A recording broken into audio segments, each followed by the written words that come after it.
Hi there, this is Dave Scott, and I would like to invite you to listen Monday through Friday right here on Spaced Out Radio. 3 hours a night of the top stories with the top guests, ranging topics from UFOs to ETs, ghosts to Sasquatch, and everything in between.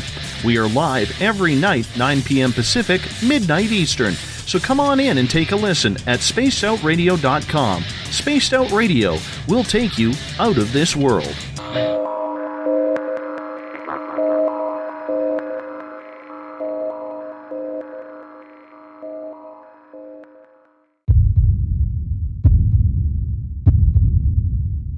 Approach Sky with 6316, 8.8 for 6,000. Got 6316, North Hill approach, going to maintain 3,000, number 1 for the right. 3,000, Sky with 6316. Redwood 811, going to maintain 4,000. Airport's open to Fox 1. We take you higher and higher and higher. You feel it over and over again. We take you higher and higher and higher. You feel it over and over again. 6 Roman Carefly, runway heading, runway 5. Let's take off. Check.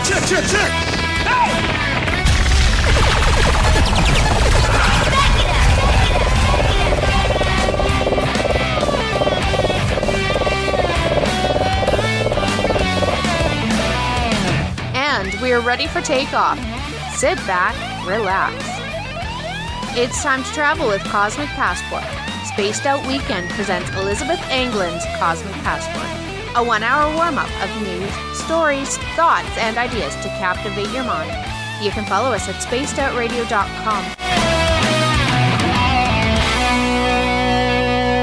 Now 20 years have passed us by, and we look back and count the time. Burning like the summer sun, when the world was young. As I lay staring from the ground, and 7 trumpets wait to sound. And now, here's Our Lady of Flight, Cosmic Passport with Elizabeth Anglin. Good evening and welcome to Spaced Out Weekend on spacedoutradio.com. This is Elizabeth Anglin, your host of Cosmic Passport, coming at you right now, or just after these announcements. And I'm here tonight with James Tyson, the host of Spaced Out Weekend. We've got a great lineup of things coming at you. Tonight we're going to be talking about more shifting, manifesting, transforming on Cosmic Passport and doing some readings in just a little bit of time. James is going to be posting how you can call in. We hope you'll be able to call in. If you are not able to call in, if you want a reading about what's on your path, where you're getting stuck, that sort of thing, and how to shift and change and manifest and grow along any lines. It could be career, it could be family, it could be relationship if you're feeling stuck. The readings tonight are for places you feel stuck. We're going to be looking at different reasons you may be stuck or just things that you might consider on that path. So, all right, that being said, I want to make some announcements. The first is we are on spacedoutradio.com. Thank you so much for listening. If you're listening from the High Plains Radio Network, thank you so much for being here. We are here for our listeners. That's why we do what we do. If you're from 107.7 FM out of New Orleans, thank you for listening. If you are coming to us through Spreaker at spacedoutradio.com, hey, go in the chat room, take part. James will be there making comments. I'll be over on the SOR Space Travelers chat room. And if you are not already a space traveler, consider logging in and signing up. There is a membership subscription area on spacedoutradio.com. It's about midway down the page. You can click there, and the kinds of things that we do for you, if you become a member, which is just $5 a month, of course you get to listen to the shows, but you also get monthly newsletters, private interviews, and swag. Yes, swag. At the end of the month, we have a swag giveaway. So it's a lot of fun. And I love the SOR Space Travelers chat group. Nothing wrong with the Spreaker chat group. It's just I like puns. I happen to like puns. If you like puns, SOR Space Travelers is where to go, because we got some wordsmiths over there that you would not believe. Like, seriously, you won't believe them. You could believe them, but you won't believe them. Also, we have some cool things on the spacedoutradio.com website. If you've seen a cryptid, a UFO, had an event with an ET, a light being, or something else, we have the SOR Sightlines reports, which is being taken care of by Mike Schmidt. I think I said his name right, who is somebody I don't really know yet, and I wish I did. But if you have seen something and you want to make a report of it, and you want to talk to somebody about it, please consider going to the SOR Sightlines reports. Mike is a really, really, really good guy, and he will take your report. Now, that being said, my purpose here is not just to feed cats wet food, not just to tell my dog not to eat the cat's wet food, not just to be a servant to the four-legged critters I find myself surrounded by. My purpose here is to help you along your path on Cosmic Passport this weekend. And I'm going to go back to, before I do that, I'm going to go back to overcoming the inner critic, because there are so many reasons why overcoming the inner critic is important on the psychic pathway. And as my brain calculates how many reasons there are and which order I should tell them to you in, I want to tell you a little bit of a story about today. Last night, if you were around for Spaced Out Weekend with James, he had an interview with Christine Dominiak, who was talking about speaking with friends and family on the other side. Well, this is the anniversary of my favorite soul horse's passing. I had a big friend, a big 17-hand ex-racehorse friend who passed 6 years ago today, or in the last 24 hours. And I knew it was going to happen. He communicated with me that it was going to happen, that was what he was going to planning on doing the day before it happened. And today, I was not having a good day. I wasn't even thinking about him. I was just not feeling well. And, a little bit low energy, a little bit tired out. I did a lot of readings yesterday. I think it ended up being about 7 hours of being in trance, or light trance during readings. So that's a lot of energy work in a day. And he came through. My old ex-racehorse TNT, a case of TNT, came through today. And he I could just see him in my mind's eye, and he was like, "Hey, hi, how you doing? You want to watch races? Go to TVG." So I forgot that I have signed up for TVG, which is an online betting service, which I don't really bet. I'll bet like $2 bets for fun just to make it exciting, like each race that I look at. And I spent time with my ex-racehorse today looking at racehorses race, which is what he loved to do. He raced for 8 years.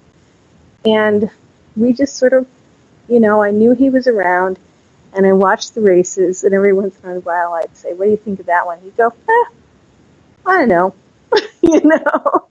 And or he'd say something else. But it was just very, very nice. I had this period of time today with an animal who was very, very special to me on the anniversary of his passing.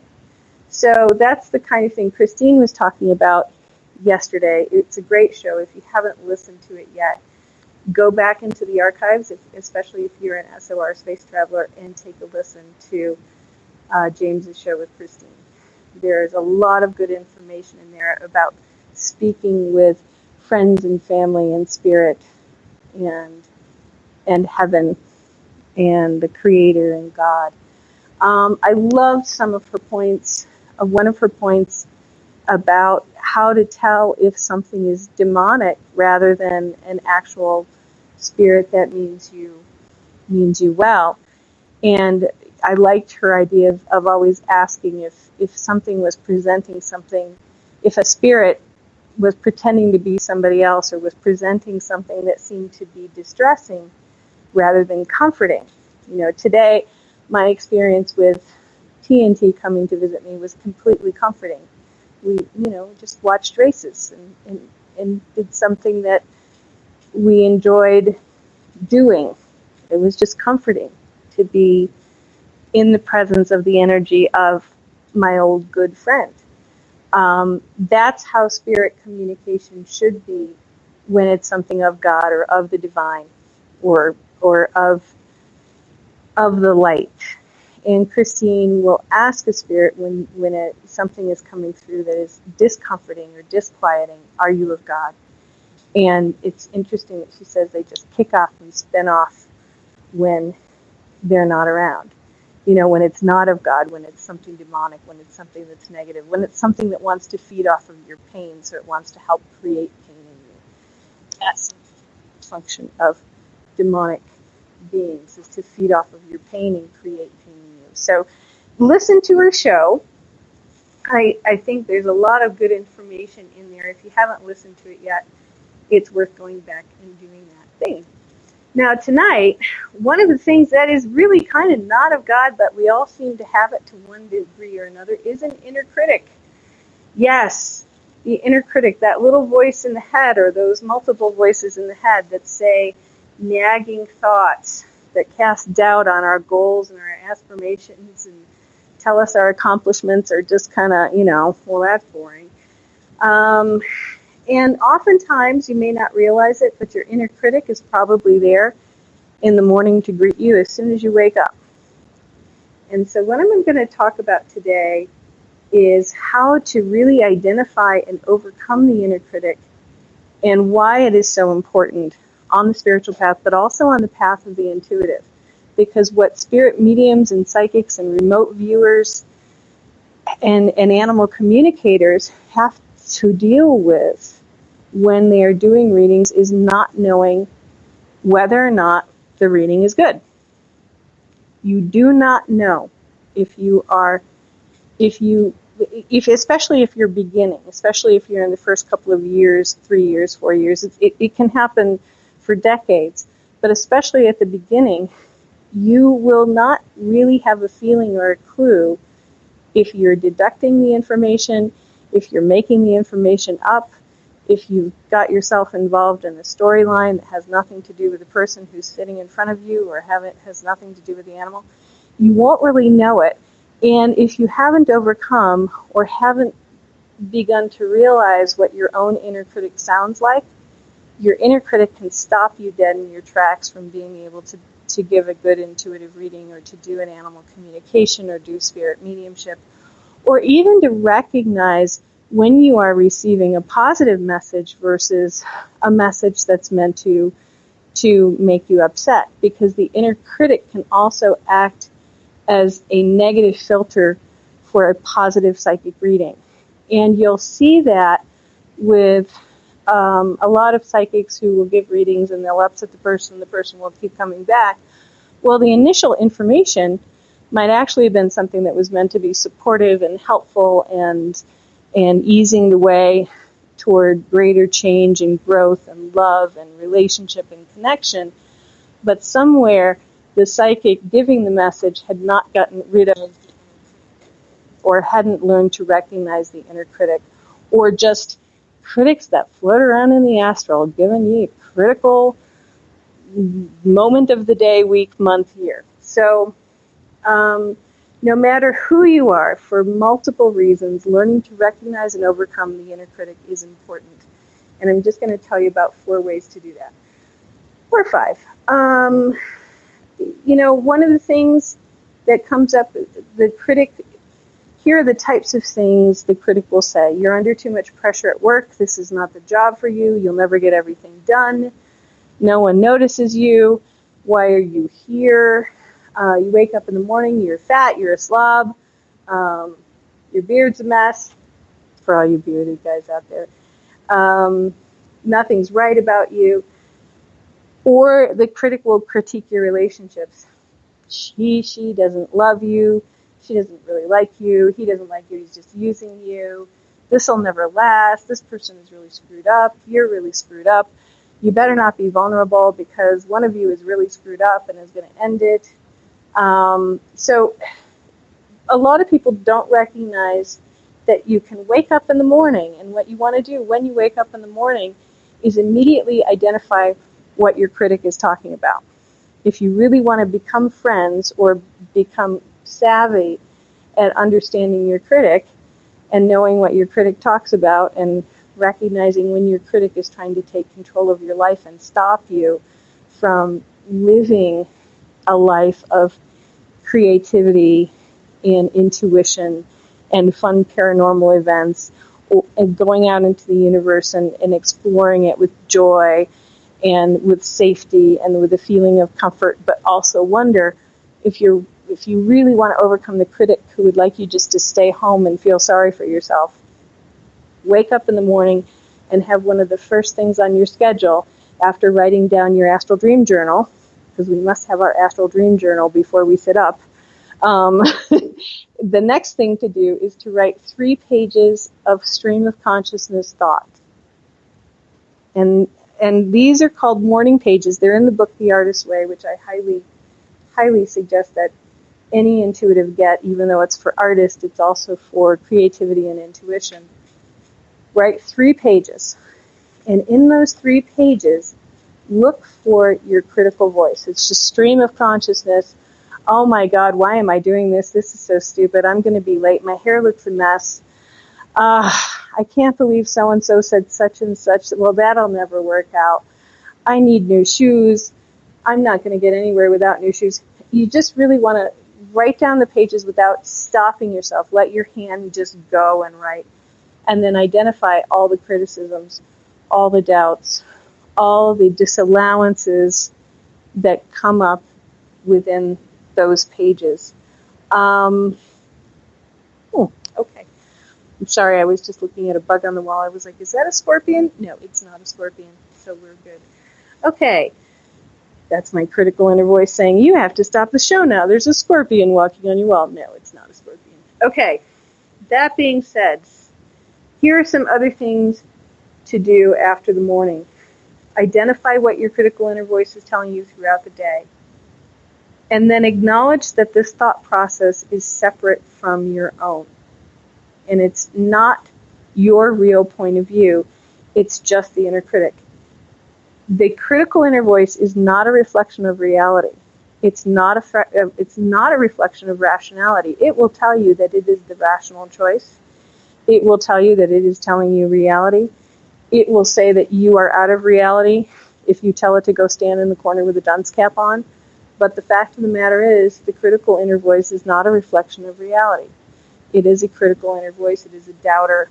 It's kind of a hater. It's a troll, and we've all had our times with trolls lately. So you're looking for your inner troll and you're going to shove it back under the bridge and put some chains around it.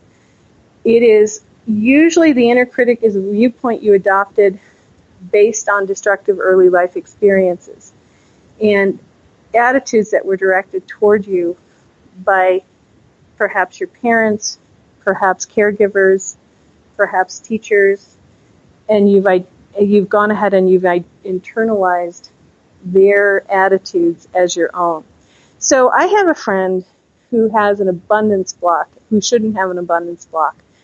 And what he has identified is that his abundance block is coming from his early childhood babysitter.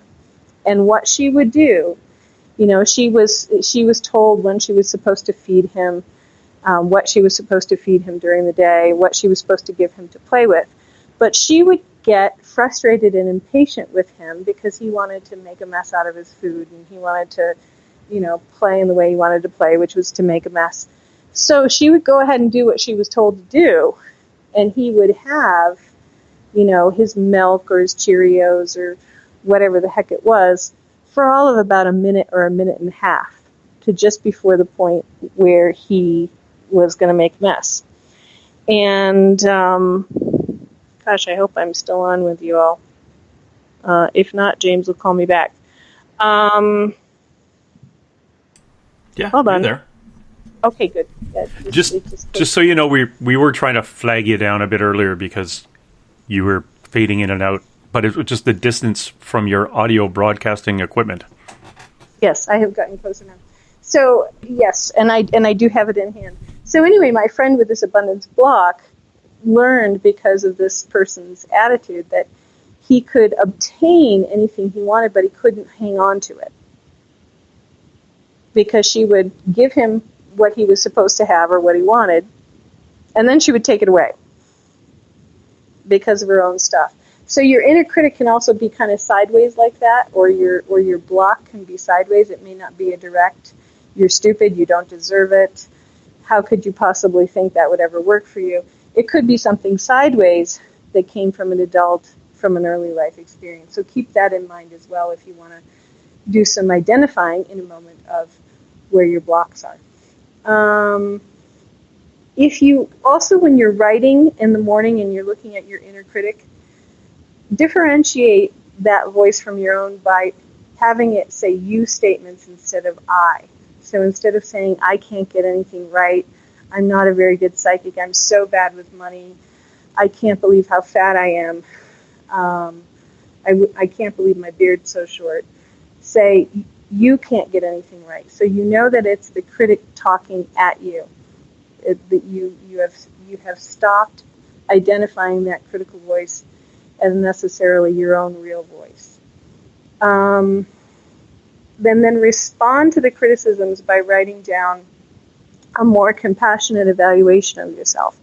It doesn't have to be, if your inner critic says, you have the body of a goddess, and, you're like me and you're Zapdig, you can say, I'm relatively healthy, and my body is nicely proportioned, and I have never been told, people don't say ew when they see me, so I'm doing all right. Something that is more reasonable than, gosh, you're so ugly and fat and worthless. For us Zapdig women, that can be something that we're told from an early age.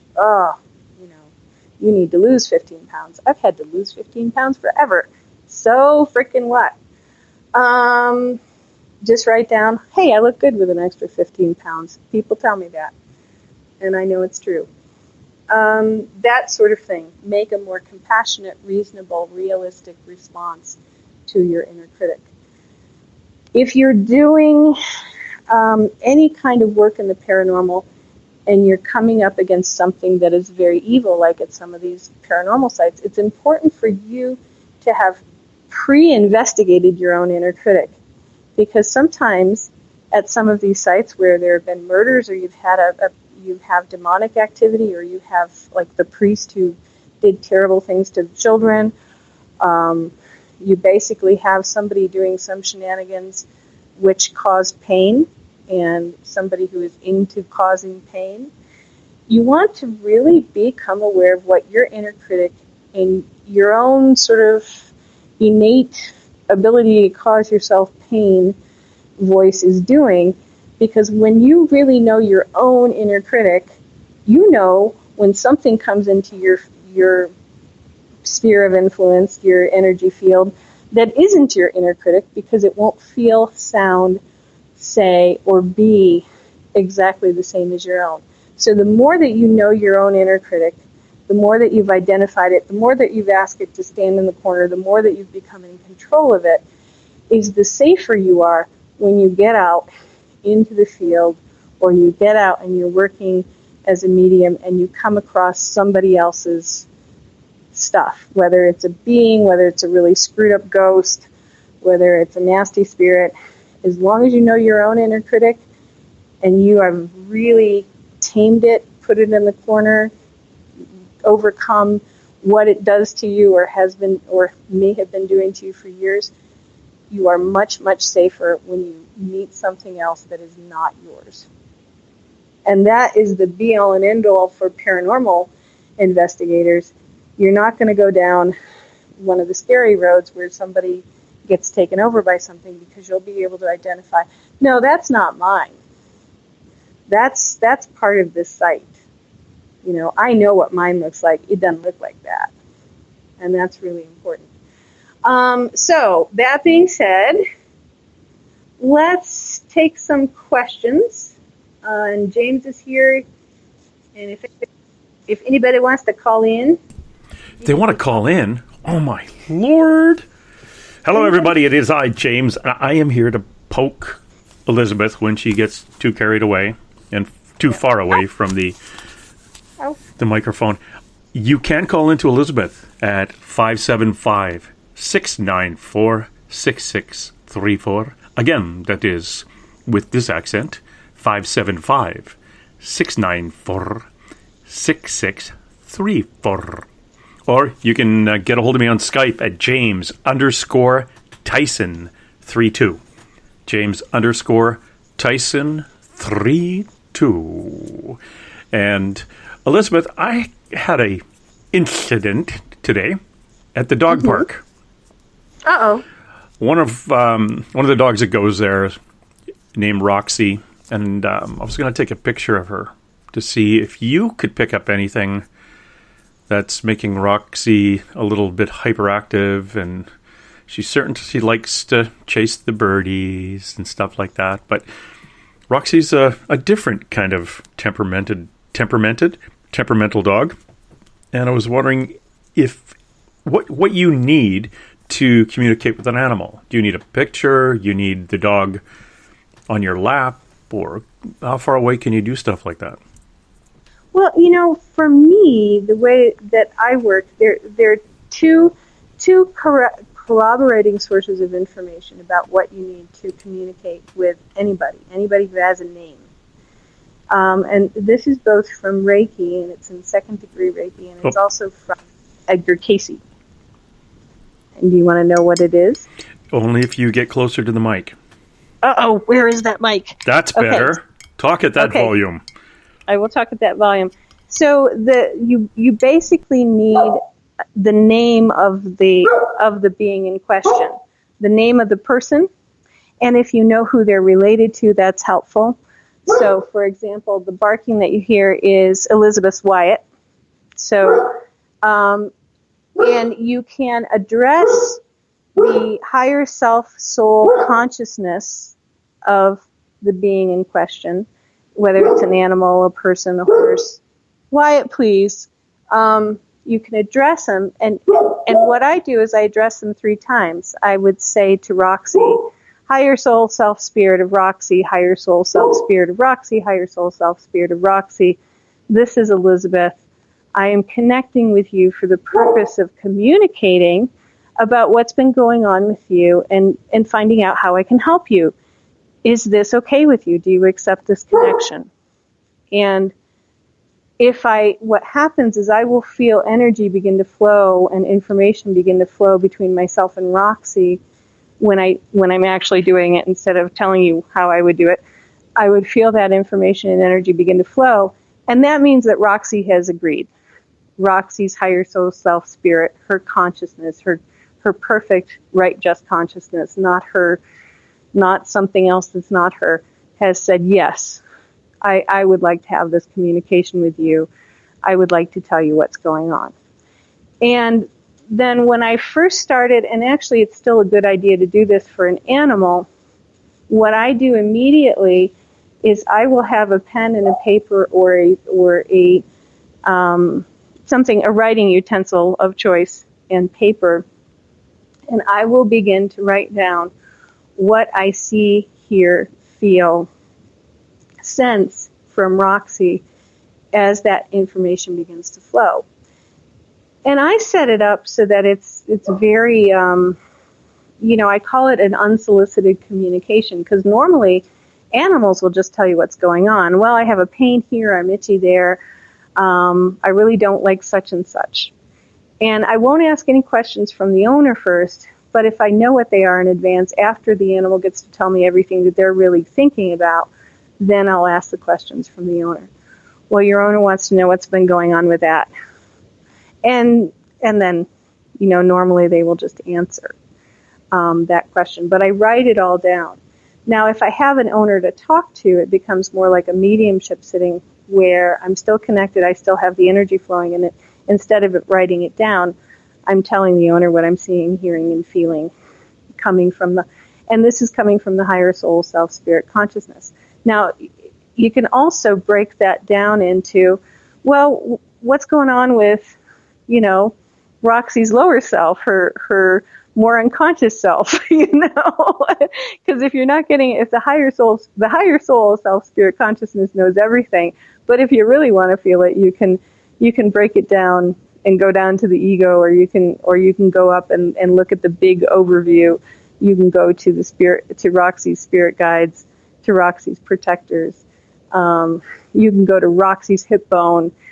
Any place that, and you basically are looking for the right, just, perfect consciousness of whatever or whoever it is. So Roxy's hip bone or Roxy's stomach has its own information and its own consciousness. Edgar Casey also, so this is part of Reiki practice. I always suggest people learn Reiki. Edgar Casey has a similar thing. He talks about the Akashic records.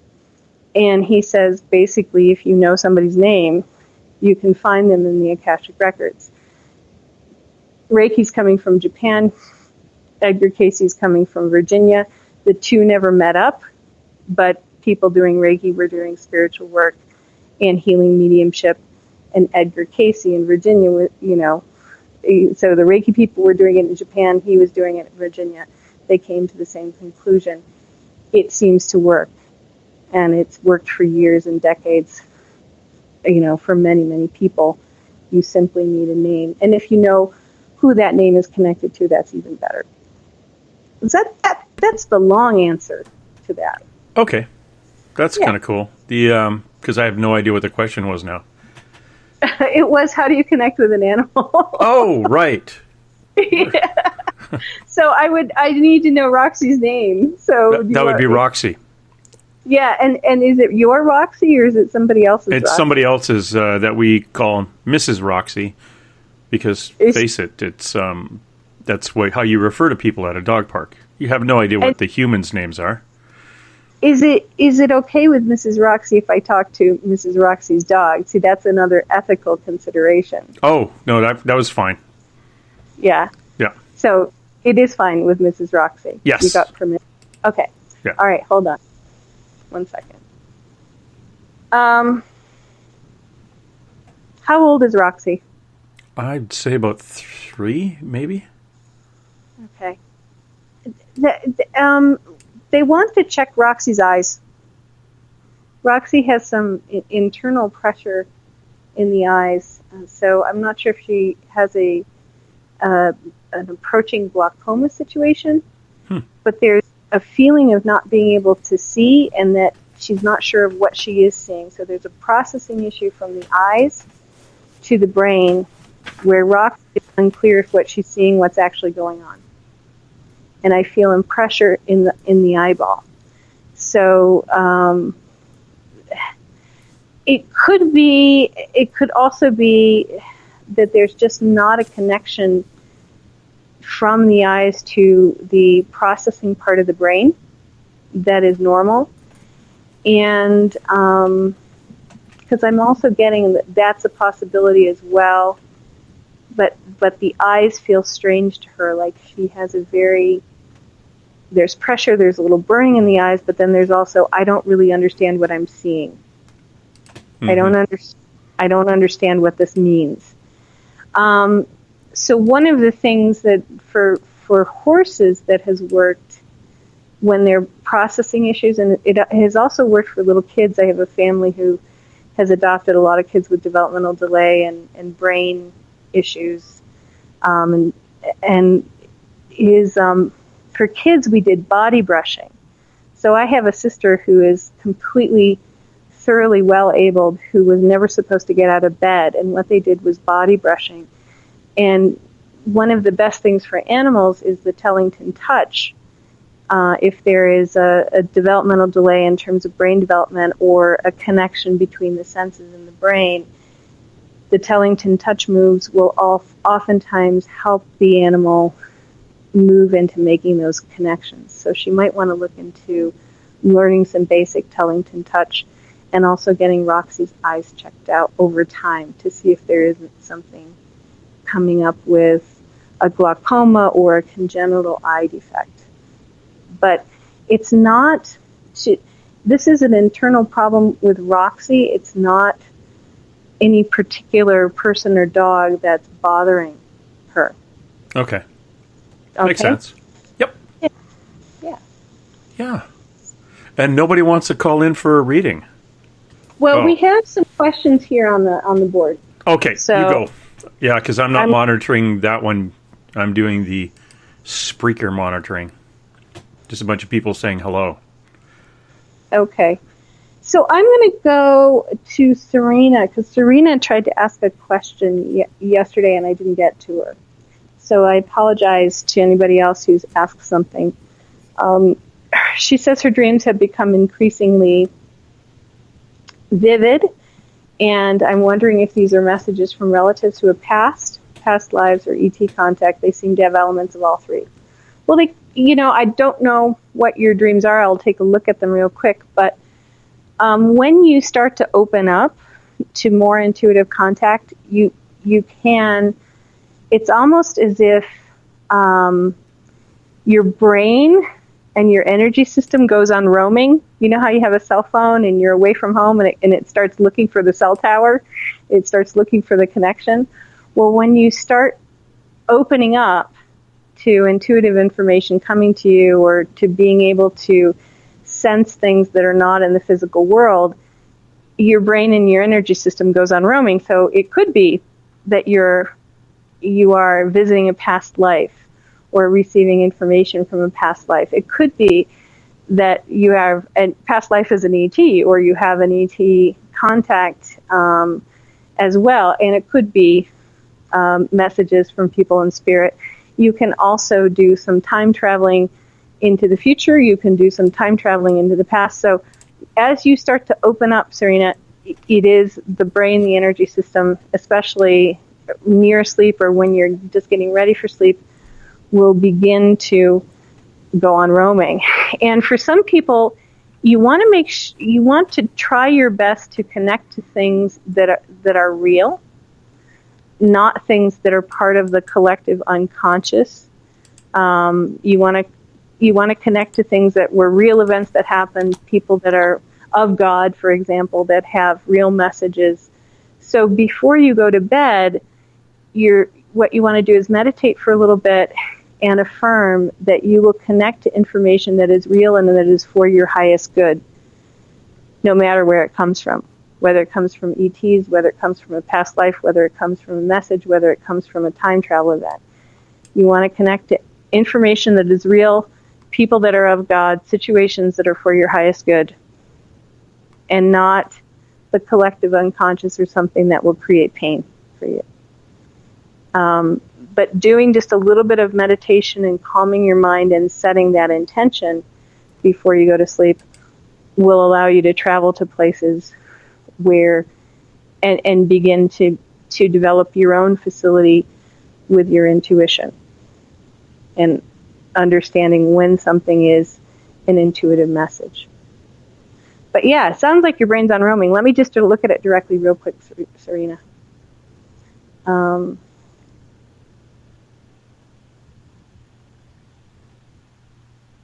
Well, you are also astral traveling. You should be having some lucid dreaming about flying, because I see you flying. But you're not being, like, it seems as if you go to sleep and then you get out and you fly. So there's also astral travel involved with it. You're not really trying, and you want to keep a journal when you wake up as well. So also intend that any place that you astral travel to is for your highest good. Okay, let's see. We have Vivian has some questions. I'm going to go back up and see. Would like to know why I have a hard time with love. Me too, Vivian. Oh my goodness.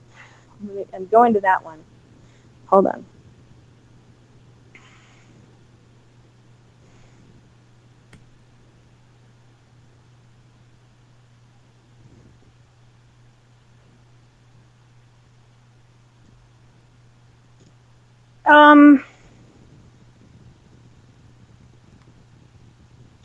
Wow. Okay, so it's amalgamated getting hurt, and now it's fear of getting hurt. And so sometimes what they're showing me is that sometimes you react with flight or fight before there's actually a reason to, because something reminds you of how you got hurt before. So you're kind of having some knee-jerk reactions to what the person does before it's actually clear that you need to get out of the situation or you need to end the situation. Hold on one second. Let me see what they can do. And there's some programming there. There's a programming from somebody about the partner not being in their integrity, not being honest, not being committed, and there's still a pain that you're holding on to. You're also holding on to the energy of there's one person in particular, and you'll know who it is.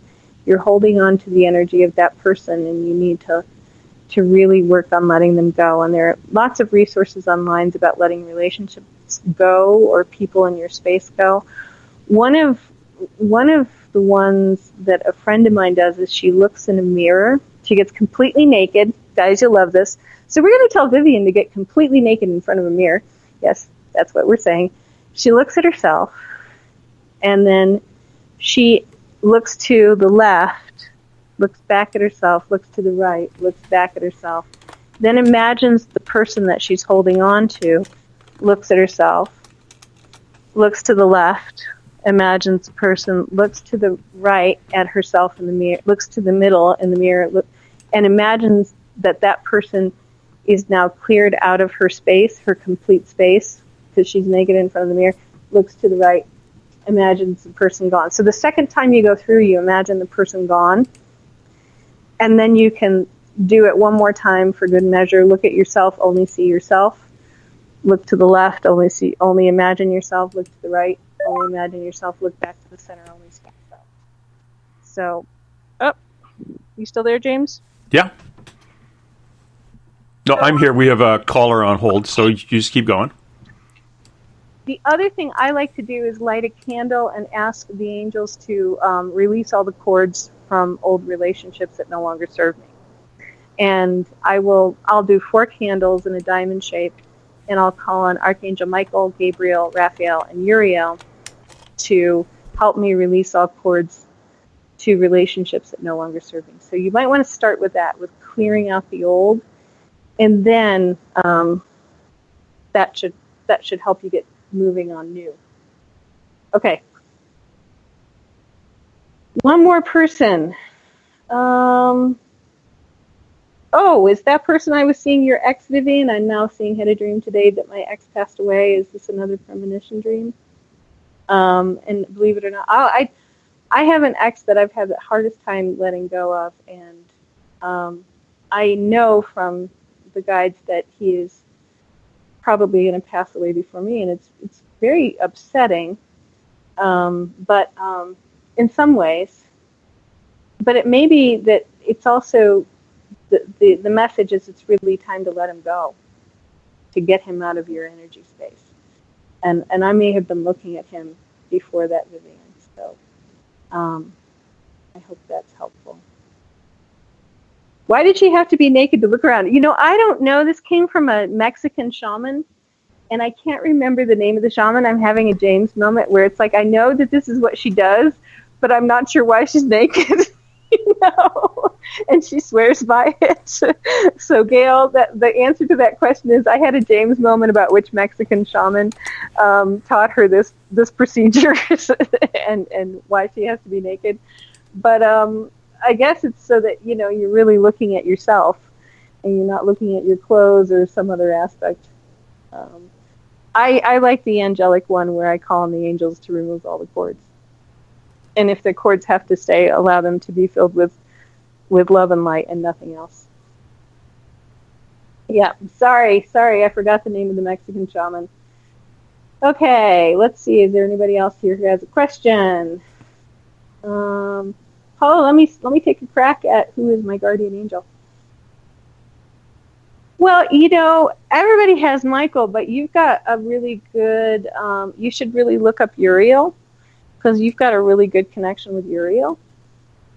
And Uriel's very powerful.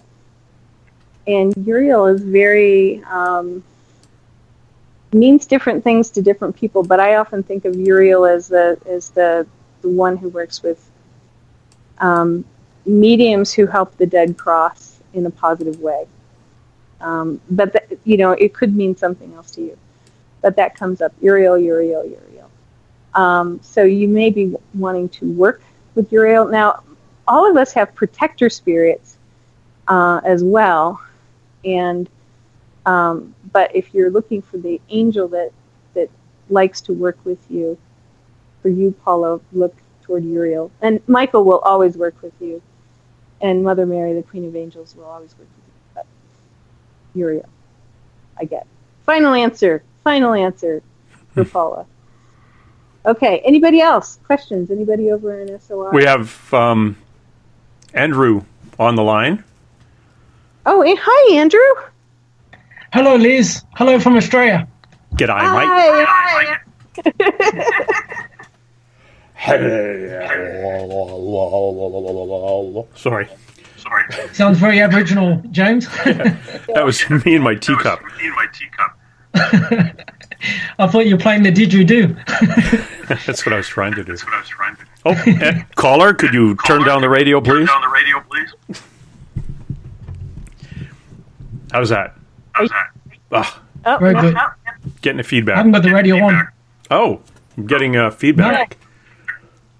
Yeah, okay. Well, just ask your question because I can hear you. I'll ignore the feedback. How about that? I'll just turn the speaker off. So does that help? Yes. Yeah.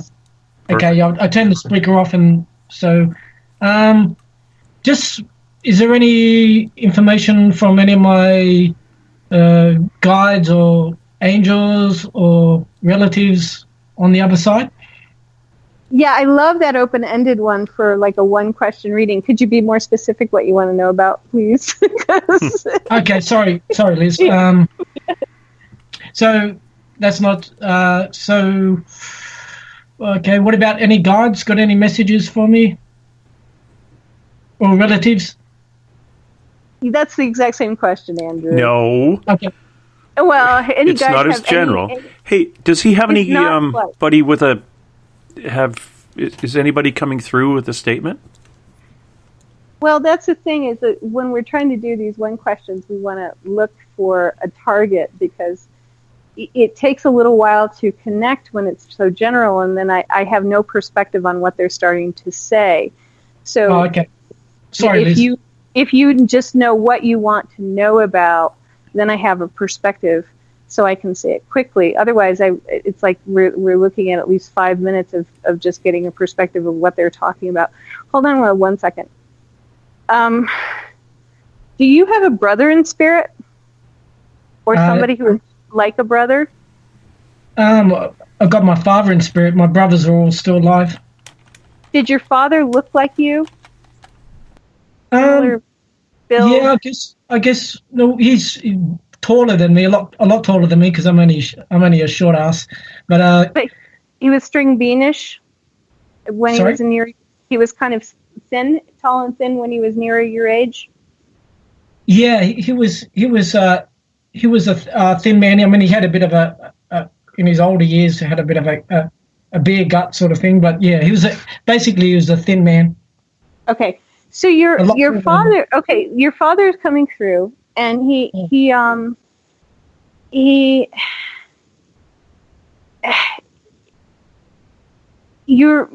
talking to me about how you're interested in so many things that your mind is always jumping around through various things that you're interested in. Like you can switch gears for what you're thinking about, and at the drop of a breath. Yeah. He wants you, and I'm not going to say ADD, but because everybody who's intelligent and is interested in a lot of things has this issue. He wants you to start concentrating on three main things that you want to know about, do, be, or have. And then put periods of time for just sort of random brainstorming. Like, take time where you can think more deeply about 1, 2, or 3 things. And then if you just want to have your periods of time where you're just sort of considering all the connections between all the other ones, have like set thinking times for yourself. So I'm really going to think about this thing for a little bit, for 10, 15, 20 minutes, almost like a meditation on one subject for 10 or 15, 20 minutes. Because I'm very dyslexic, and I didn't learn to read till I was about 12, because I had learning difficult troubles, and so I find that I can only really concentrate on one thing at once. I can't multitask. You know what I mean? Right. And he says he wants you to concentrate on one thing at once. But, sometimes when you're just at liberty, he says you are thinking about multiple things, like you're sort of rolling through them. Yeah. And he wants you to spend more time concentrating on your one thing at once and pick which things you really want to be concentrating on, which are most important to you. Like, write them down and say, I'm going to spend more time on these things that are most important to me. And then give yourself a relief valve of just thinking about everything else, like set periods of time. So, are you in a relationship yet? No, I'm looking after my mum full time. I'm actually pretty isolated because I looked after my dad till he died last year at 92, and I'm looking after my mum full time. So I'm actually the only people I talk to. I like you guys on the net. I got like no friends because I'm not in the normal workforce. You know what I mean? Yeah. So part of what he's saying, like concentrating on one thing at a time, like doing that more, about thinking about what you want and then concentrating on that, that's going to get you prepared to be in a relationship within the next 18 months to 2 years. And he wants you to think about getting into relationship with somebody who will like you, somebody who is for you, I'm feeling I turn 50 next year in January, and I feel like the last time I had a really, really good relationship was when I was about 19. Yeah. And so since then I haven't had I've had relationships. Like I got married after that, but they've all been a bit of a disaster. Yeah. So he wants you to start preparing and for a relationship, because it's time for you to find the person who is right for you. Late bloomer or whatever, the others didn't work. Too bad, so sad. But part of it has to do also with I had a lot to blame too. I was pretty selfish, and I was pretty. So a lot of it was me too, and picking the wrong person for the wrong reason. Yeah, exactly. So he wants you to pay attention to putting effort into affirming what you want, or doing affirmations about, and also how you want to be. Sometimes when you can't concentrate on more than one thing, it can be hard. Like, something about your thought patterns could be a little hard for someone, but not a deal breaker. And I see a quite age appropriate but good looking person coming your way. So and he wants you to get ready for that, because it's getting to be time. Because I'm getting pretty lonely. I've been I looked after Dad since all of 2012, 13, 14. He died 2015, and then looking after Mum. So all that, I gave up full-time work at the end of 2011. And since then I've been on what we have in Australia is like a carer's pension. Mm-hmm. So before it was for Dad, and then after Dad died, it's now for Mum. Yes. So, but I've become very isolated. Yeah. it's time to start working on preparing to become less isolated and to meet somebody. And what about also developing just friendships? I'm not talking about a romantic friendship, but see, I'm like all the things I'm interested in are this, like what people talk about on Spaced Out Radio, and I don't know people here where I live in Australia who are interested in astral travel or remote viewing or ghosts or all those sort of things. So it's sort of hard for me to relate to people. They're there. I know they're there because, like, when I wrote my book, the first person who helped me to start my book was Robert Bruce, who's from Australia. Paul Hamden, he's a spirit medium who also works with alien intelligences. He's in Australia, and he has a big group of people who do spirit mediumship development. So look up Paul Hamden, Hamden. I'm not sure I think Robert Bruce moved to Canada or the U.S., but there are people there. It's a matter of just you might feel a little shy or not know whether they're real. Because I sort of had a spiritual awakening when I was about 16, and in that time, I've gone down a lot of dead ends, if you know what I mean.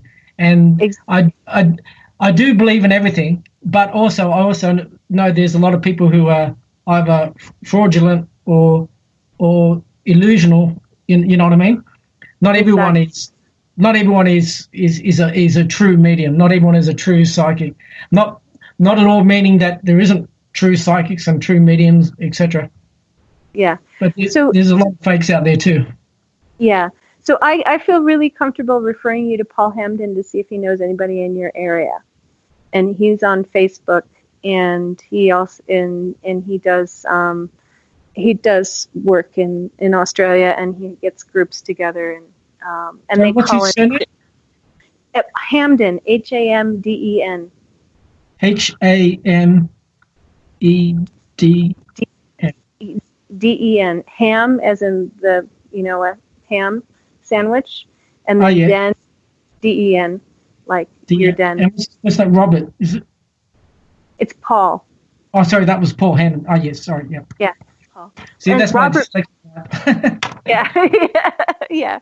Well, he's on Facebook, and look him up, and I know for a fact that he's a real person, and he's really what he says he is. So he's real. And I've met two Australians on Spaced Out Radio. We've got Robert White up in Queensland, and we've got Stephen who lives in Sydney, because I live in Newcastle, which is a city 2 hours north of Sydney. Mm-hmm. So Steve R. Kelly lives in Sydney, so he's only about 2 hours away from me, like driving. Yeah, I know a lot of guys and women out there too. I can send you a list of the people. In fact, some of the people I've interviewed on here. But on that note, and why I jumped in so higgly-piggly, it's time, Elizabeth. It's time for Derrick. It is time. Yeah. So I'm going to go. Yeah, thanks, Andrew. I'm going to go. If you want to chat with me, send me an email at info@elizabethanglin.com. If you are looking for a longer reading, elizabethanglin.com is the place to go. And next week, I'm going to do a pre-recorded thing on owls, just for Joe. Who? Just for Joe. Owls. We're going to have two. Joe. Who? Joe. Oh, man, you got me. Oh, you're terrible. You're so bad. He's so bad, Andrew. He's so bad. Kick him for me. I'll say goodbye. Thank you, James, and thank you, Elizabeth, for your time. All right. Thank you, Andrew. I'm glad to see your dad came through, and he's not still going through his what was it Joanna said he had to go through? All the spirits were helping him deal with what he had. The healing, yeah. So that's good that he's... He was a commando, a special commando in World War II, fighting against the Japanese. So Joanna thought he had to spend some time in the healing chamber. Mm-hmm. Yeah, he was surrounded by angelic beings when she tried to get... she peeked in to see how he was doing.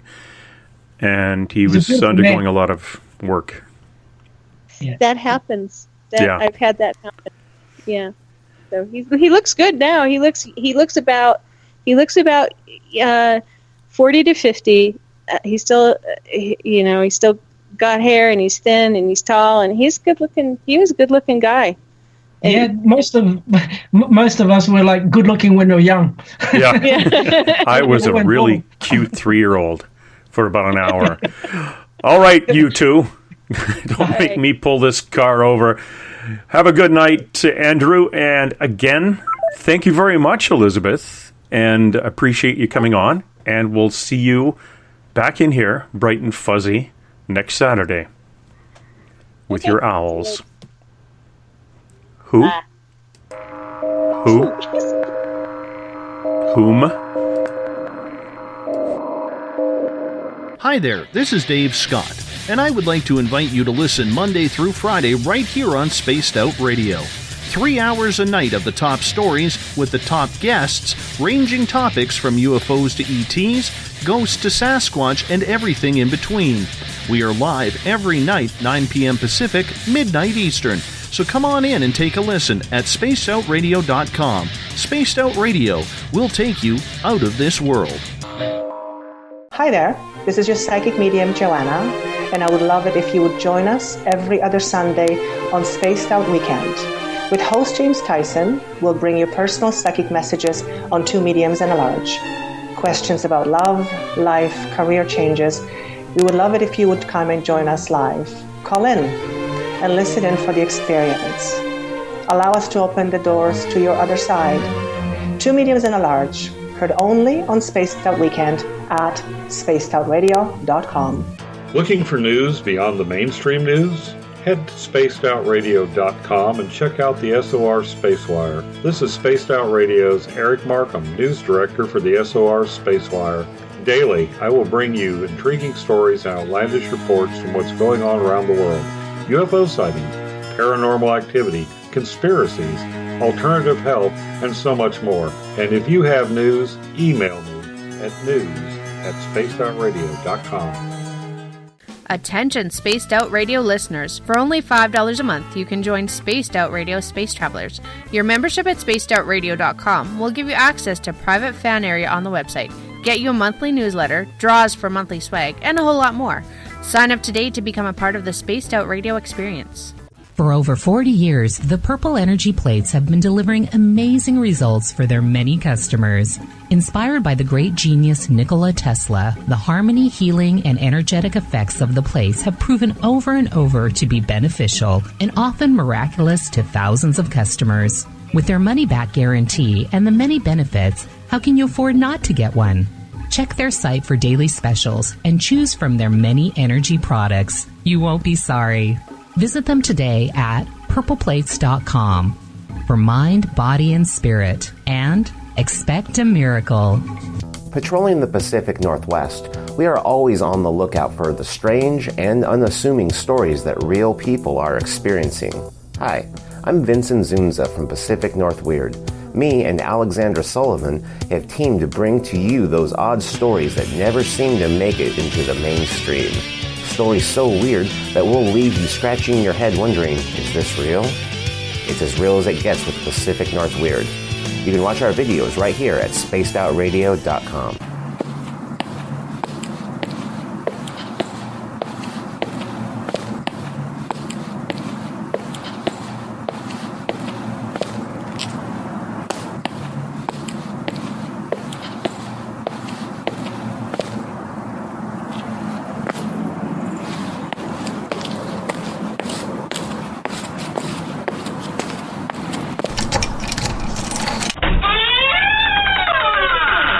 It's time to go live on Spaced Out Weekend.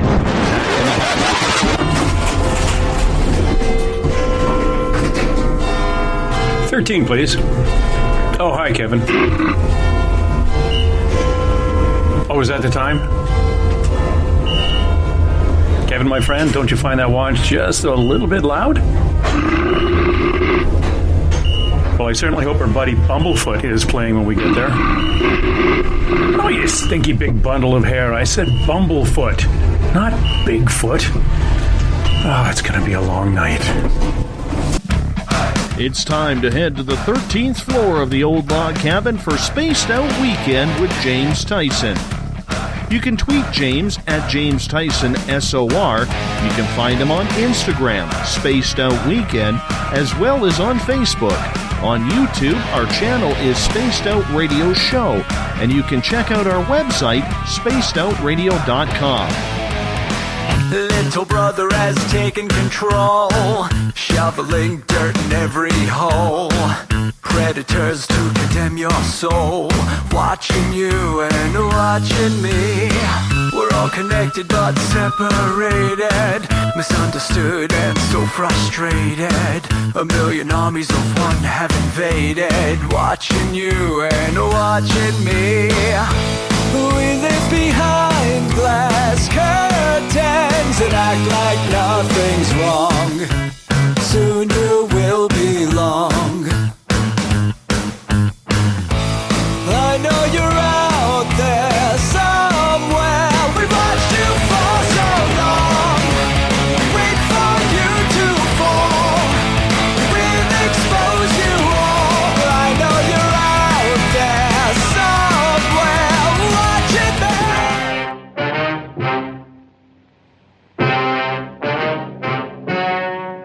Ladies and gentlemen, the story you are about to see is true. The names have been changed to protect the innocent.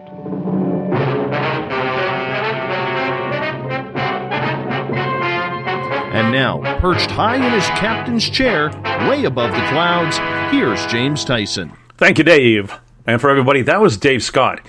He broadcasts from his side of the cabin here, Monday to Friday, 9 till midnight. He has 11 computer monitors, which he has a number of retired people from NASA monitoring for him. And that side of the cabin, I'm not even allowed to go on. And it's my flippin' cabin. So yes, it is I broadcasting to you from my little log cabin, actually my half of my little log cabin, on the 13th floor of the Spaced Out Radio Network here in the paranormal portals of the lower left Canadian coast. And I would like to thank you for sticking around after Elizabeth. I know that's a long break, that's 6-minute break, but our next one's not for an hour. We have our 7-minute stretch. And I want to tell you that, yes, we do broadcast 7 days a week, and we want to be your one-stop shop for when it comes to supernatural, conspiracy, paranormal, UFOs, spiritual, and much, much more. The music you hear tonight is from that guitar god, Ron Bumblefoot Thal, formerly of Guns N' Roses, and he is the official music and our deep, deep sounds of Spaced Out Radio. Also, you can check us out on Twitter, at Spaced Out Radio, on Instagram. You can subscribe to our YouTube channel, Spaced Out Radio Show. Find us on iTunes and download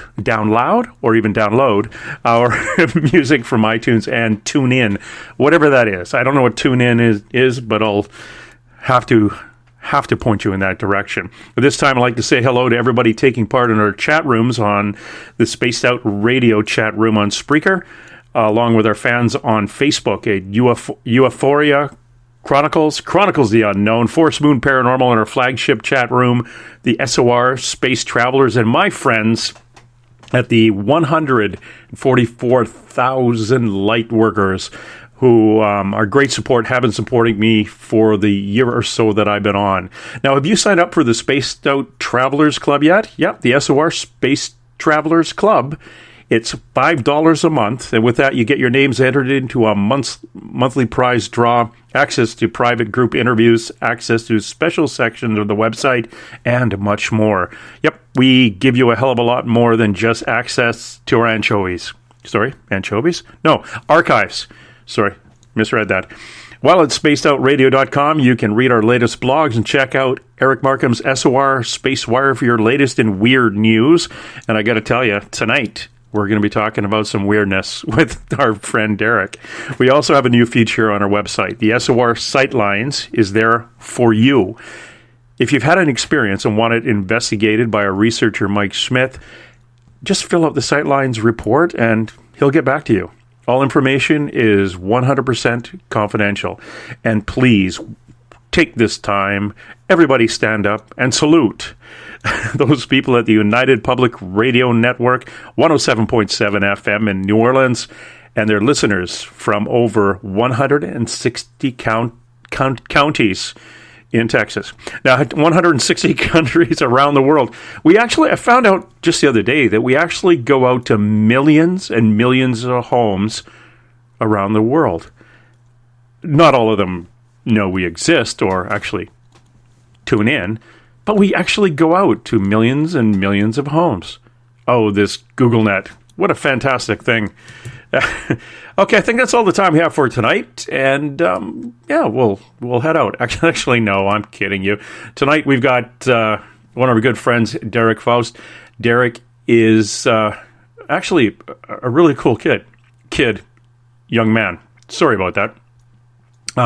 He has been on before. He talked to us about light beings that he was having contact with. Now, his background, he was born and raised in Utah. Shortly after graduating high school, he enlisted in the United States Navy because, in the middle of Utah, they've big naval bases out there, which obviously caught his eye growing up.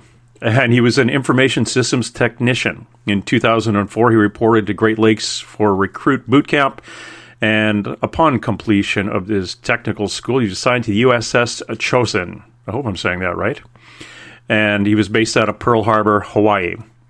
He was on that vessel from 2004 to 2007 and attained his enlisted surface warfare specialist pin, communication watch officer for 2 Western Pacific deployments, and a second-class petty officer. One deployment in the northern Arabian Gulf to guard oil platforms, and the other was spent off the coast of Somalia doing anti-piracy operations. He also volunteered in 2006 for an individual augmentation to Baghdad, Iraq, and there he was assigned to Joint Task Force 134, and that's detainee operations as communication liaison to Major General Gardner and his supporting staff. That is kind of cool. You bouncing around quite a bit, and now you own a CrossFit. You're a CrossFit trainer. What the heck did you do that got you from the Navy into CrossFit? Sorry. It's like I'm reading this going, what the heck? I think you told me this once. Hey, do you actually own a CrossFit place? I used to own a boot camp gym, and then I've coached at like 9 different CrossFit gyms. I just kind of bounce around from wherever I tend to go to school and area I'm at. I just find a CrossFit gym close by and just coach there. My bro crush. This is my man crush. I've got a friend of mine. He's 28 years old. 2 tours of Afghanistan in JTF-2, which is the Canadian version of the Rangers / Navy SEALs. Mm-hmm. Didn't get killed. Was in a vehicle that hit an IED. He just took his seatbelt off, and it shifted. So a metal bar went through a piece of his right hand into his left hip, and now he's got an artificial hip. 4 out of the 6 in there passed. He was injured, and another guy was injured quite a bit too. He comes back, gets a wad of cash from Veterans Affairs, opens starts a CrossFit gym, and at 28 is basically a millionaire. And Also, he's a business guru. He is part First Nations, a Métis. He speaks 2 languages. And what else? Oh, he invited me out last Friday. He goes, yeah, I'm performing at the casino. I sing country music. And I went, you sing too? And play the guitar? And he says, yeah, I always wanted to be a Mountie like you. So I applied. And 2 weeks later, they said I got accepted, and I leave for training in April. And I'm looking at him going, what the hell are you doing? Wow. like, smarten up. Took me. I was on the waiting list for the Mounties for 7 years. This guy, 2 weeks. Oh. And he's got an artificial hip. Oh, my God. But anyway, awesome. That's one of those things. That's also why I asked you if you had a CrossFit gym, because he's the one who told me it costs you $15,000 a year just to use the name CrossFit. Yeah, you have to pay these ridiculous name fees. And then they don't even regulate, like, where, in what radius another gym can open up. Like, another gym can open up, like, seriously a couple blocks down the road from you, and they'll allow it. Wow. Yeah. Yeah. Oversaturation. Yeah. Everybody's, I guess it's crossing over, keeping people fit. Now, for the listener who wasn't here 6 months ago when you dropped by, let's kind of go through from the beginning, when you got home and living back in Utah. What happened? When did you start kind of bumping into the light beings?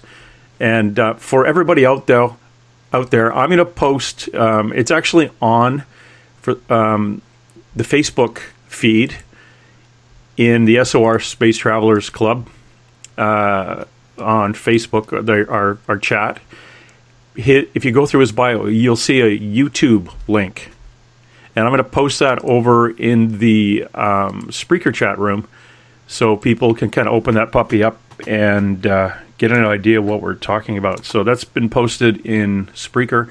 It is on Facebook under SOR Travelers. So actually anywhere on Facebook where you see the information for Derrick being on the show tonight, it'll have a link to his YouTube where he's actually videotaped these things. But now we've got that set up. Take us back, Derrick, and tell the listener a little bit what the heck you had encountered.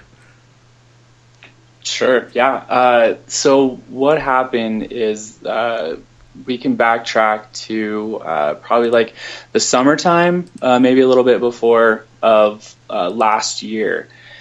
And up until that point, I had been into, looking into the shadow government, and I had known certain aspects of it working in military intelligence. I got to see a little bit of the inside baseball, so I knew that the government has the ability to lie to the public, and I've seen it firsthand. So, knowledge upon knowledge and building, and have just this unquenchable thirst for knowledge and more truth. You start to run into the ET factor in all of this, in this shadow government, in religion, in anything like that. So in my studying of that, it really broadened my horizons and really opened my eyes to like a more of a world that's right there at our fingertips, but we just can't see it. We can't touch it, but it's there.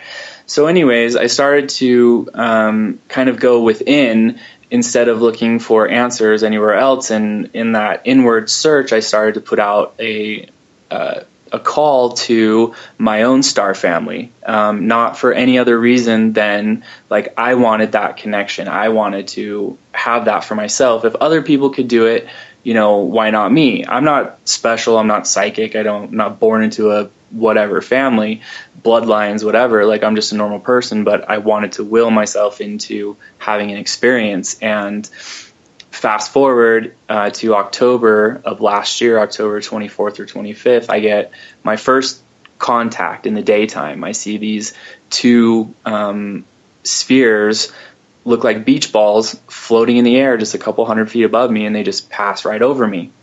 Anyways, that was the first day, and then it was kind of a slow buildup of more and more contact each night. The second night, I got a red one that visited, a red light, that being that visited me probably about 10 miles away, as I'm standing on top of a mountain looking at another mountain range. I had a red one visit me one night, and then the next night 3 red ones, the same ones, visited me. And then the next night, I think there were more red ones, and then next night, like a gold one showed up. So it was like this slow buildup, and then something happened around the day 8-9 mark, and I was kind of forced to go into another part of a city, really another city, a whole nother mountain range and everything. And I was kind of worried that they weren't going to follow me, but ended up they did follow me. So right in a row, this is probably like day 9, 10, something like that. They show up in the sky, and then they start to, nightly move down from being up in the horizon close to just above the ridge line to now they're down on the side of the mountain. And then now they're down on the edge, the far edge of the city. And now they're down, and the next night they're closer. They're now at the street light, coming out of the street light right across the street from me, and then they hop over, and then they're on the other side, complete other side. So if I'm looking west the whole time, now they're east. So it was kind of this build up to a point where these solid ETs materialize themselves right across the street from me, and I was able to get pictures of them. And those ones are the I have one of the videos on my YouTube channel, Derrick's Light Friends, or you can just type in Light Beings, Beings, documented, and you'll come across my videos. But I have a 10-minute one, and that's the slow buildup of the pictures I was able to get. So if anyone wants to play that along, you'll see like the pictures get more and more intense as they go along, as my story went along. And then kind of the pinnacle of that encounter was I was having all this connection, and the next night I thought I was like 100% sure that these beings were going to make contact with me, that I was going to go be called into a field and be contacted, basically. And instead, what I got was, and this date was November 7th of 2015, and if anyone wants to go back and look at that day, you'll see that off the coast of California there was a quote-unquote missile test that went on, and the exact time of that was 6:01 p.m. California time, which means it was 7:01 p.m. Mountain time where I was at. And at the exact same moment that missile test was going off, I believe that was a distraction for everybody to look at, so that whoever was doing this distraction wanted everyone to look at that so that they could attribute what the side project going on wasn't noticed, and everyone was just seeing that thing in the sky in California. But what was really happening, what happened to me just 3/4 of a mile away from me, was there was a cloaked sphere, probably about 60-70 feet in diameter. It was ginormous, and it comes kind of hovering over a hill, like I said, 3/4 of a mile away as the crow flies, and it comes up, and as it's cresting this hill, right, it's not lit up. It's like kind of distorted because there's clouds, and it's just really fuzzy. It's just got this cloaking mechanism activated, but it's shooting this self-illuminating fog. I've never seen that before. I don't even know what self-illuminating fog is, besides I saw it. And it looked just like the spraying stuff that was coming out of whatever was off the coast of California. So, kind of fast forward a little bit, and my story kind of goes, it starts to not become, a nightly thing because it's cold outside. And then a little while later, I decided to come out with my story. And that's when I started to get the Apache helicopters hovering over my house when I'm in my kitchen making food. And I have all this on video. I'll probably post up these videos actually now. And then I had that mysterious footprint left outside of my house as well. Do you remember that? Yeah, James? I do. And it's funny because I've seen that footprint before, and I'm trying to remember where I saw it. I think it was one of those ones we see at work. A Sorel. It's a Canadian-made snow boot. But it's the closest one that I could... It's a very, very unique tread. And it's definitely a snow boot. And for the life of me, I can't remember where I saw it. And it was before I saw the one that you had. But it was very, very interesting. And it's one of those things I do when I'm ever poking around and seeing a bunch of new footwear. I'm going, oh, I wonder if I could dig up that weird footprint here. But never could. Yeah, but it's not, and not only is that footprint strange, but if I could paint a picture for the audience, I decided to come out with my first post about my contact. I've been really scared shitless to do it because I didn't know what was going to happen. I didn't know how I was going to be received, but then I just felt the energies were right, and I just did it.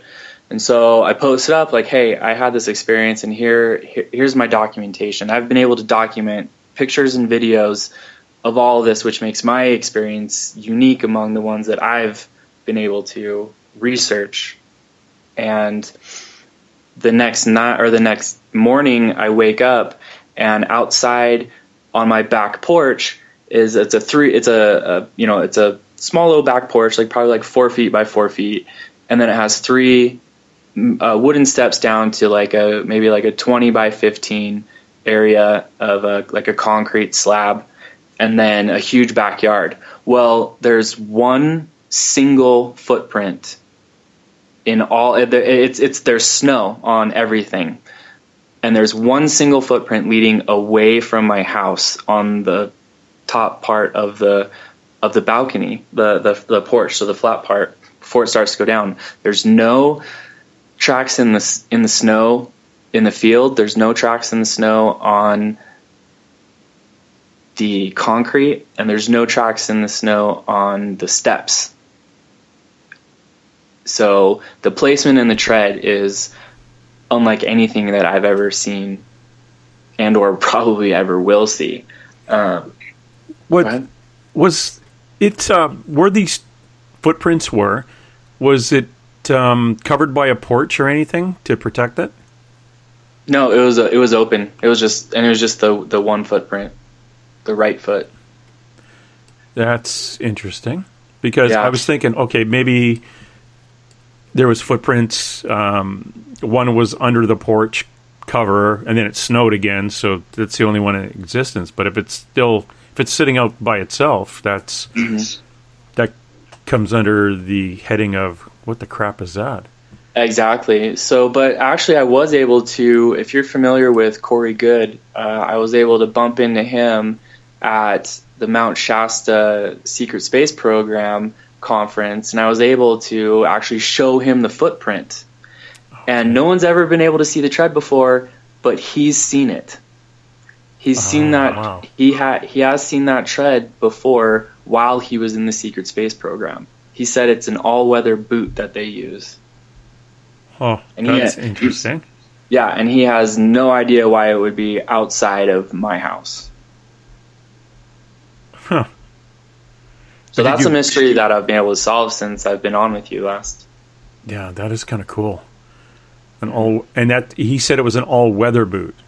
Yeah, it was like an all-weather, because there's the tread pattern. It's like these ovals, these really skinny ovals that are like a line down, the center, and then probably 1 or 2 or 3 rows to the left and right of that, and no markings, completely free of like Nike, Sorel, Flex Fit, anything that would denote it. And even military boots have some kind of stamping to show what they are.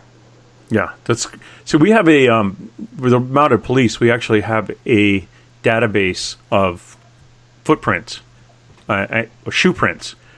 Not actually the print, but the tread. Yeah. So you can actually put your photograph of the footprint into the computer and let it search for something that's close to it. And and that's where I thought I saw one of those before, but who knows? It could have been, it could have actually just been a photograph of the footprint as opposed to matching it with a shoe. So that goes back. It's one of those weird things that it's always nagging. Every time I think of that and pull up a picture of that bloody footprint you had in the backyard, it's a puzzle. It's an absolute puzzle to me. Mm-hmm. So you've got this happening, and you were saying that you had Black Hawk helicopters chugging around too. Yeah, and this was so when I saw the footprint, I got the message and I moved from the house I was at. I mean, I was already planning a move, but it was going to be in like 2 weeks or maybe 3 or so, and I expedited it and I left. It was either that day or that night or something like that. I packed up. Don't have very much stuff, so I packed up and left.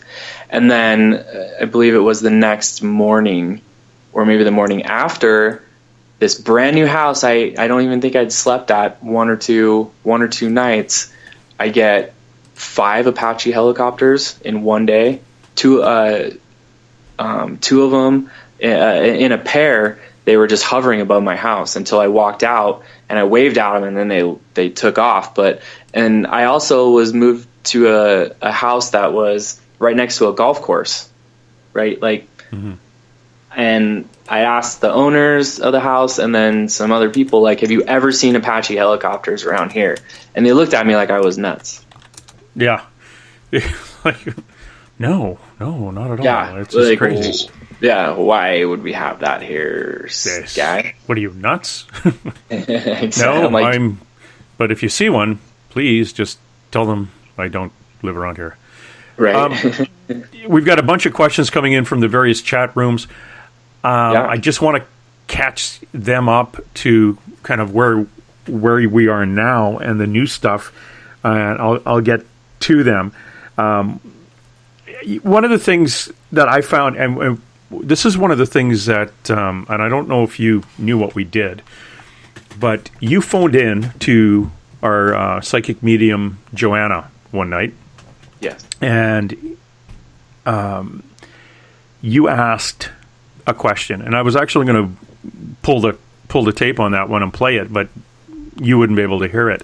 But the question was to Joanna that you took a picture of something on the way to work that morning, and could she tell you what if she got anything from it? And Joanna replied, she said, all I get is family. Does that mean anything to you? At which point, I'm pretty sure you peed yourself. But yeah, tell the listener what you took a picture of. I think this was the video, wasn't it? It was the silver video in the daytime. Yep. Okay. Yes, it was a daytime. Yes. Okay. Yeah. So cool. Okay. So what happened was I was at school. This was over the summertime, I believe. It was nice weather, and I had just gotten in my car, and I got this little push, this little nudge, like, hey, look over here. And I look up in the sky, and in the sky is this and not very far away, probably, I don't know, maybe like a 1,000 feet, 800 feet, something like that. Not too far away, but good distance. Anyway, is this this metal glob of jelly almost that it looks like, and it looks like it's rolling over itself. So it's like this rolling metal ball of jelly that's this metalish kind of geometric pattern motion. I don't know, it's super hard to explain, but and I could see it glinting in the sun.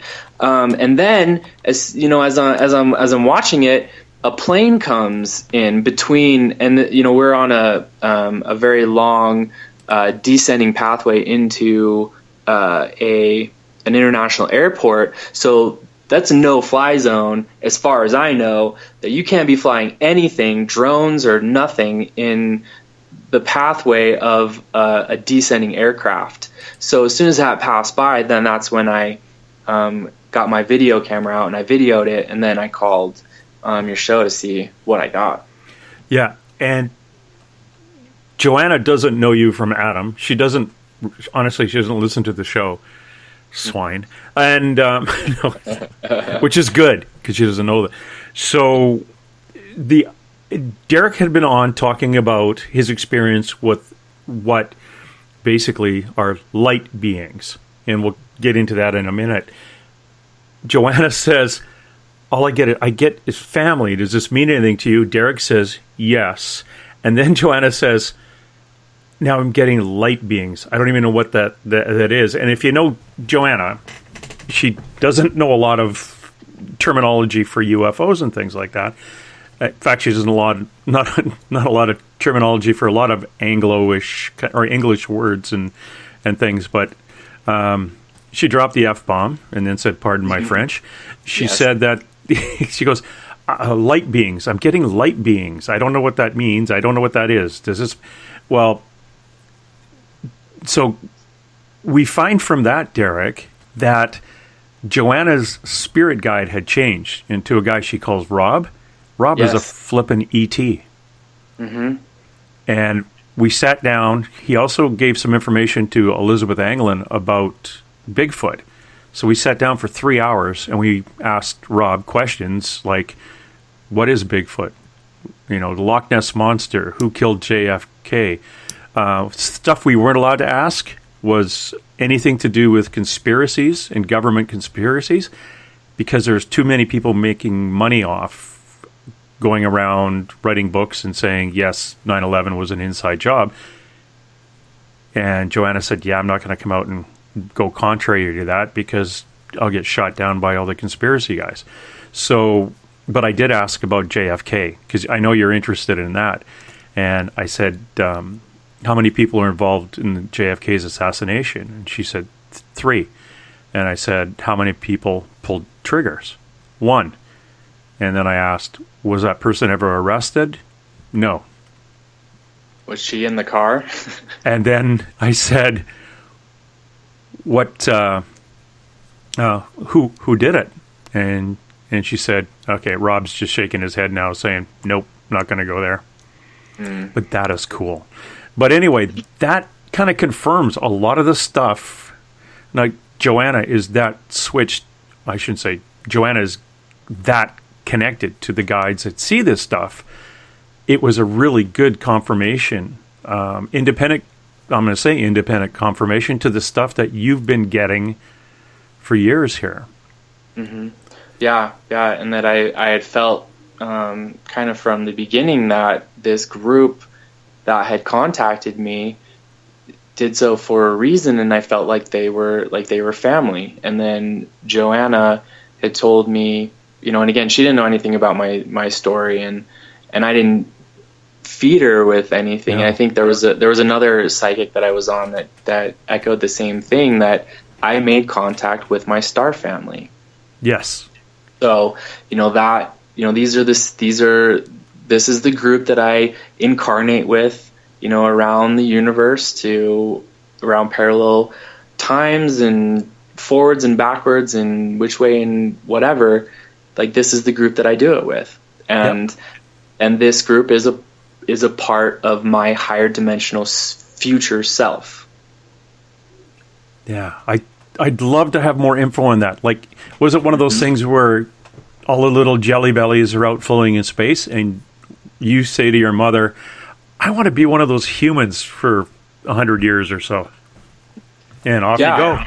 Yeah, and I've been told kind of independently too, without feeding people stuff, is that they've each kind of told me that I'm, here to hold a frequency. Like, I'm a special kind of grounding frequency that's needed right now, and I'm a truth seeker and a healer and a teacher and more importantly, a way shower.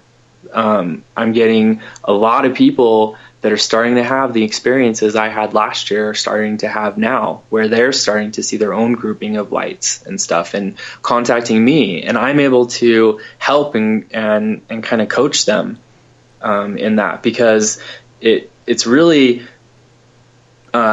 becoming aware of all this stuff, it adds to your radio frequency, basically, and we work off frequencies. And when you vibrate at a higher frequency, you boost the antenna that you're capable of receiving on your radio. You get those extra channels. So people who even hear my radio interviews or talk to me on Skype or message me, I tell them, you're about to see something. You will see something, and they do. Yeah. So that's kind of why I'm here. Yes, and we talk about that a lot on the show, about even just an empath or a psychic or a sensitive. The vibration or the frequency rises through meditation or through genetics, depending who you are. My daughter's is through the roof, and the higher it is, the better you can connect. I have a question from Michael McNeil in the SOR Travelers chat room.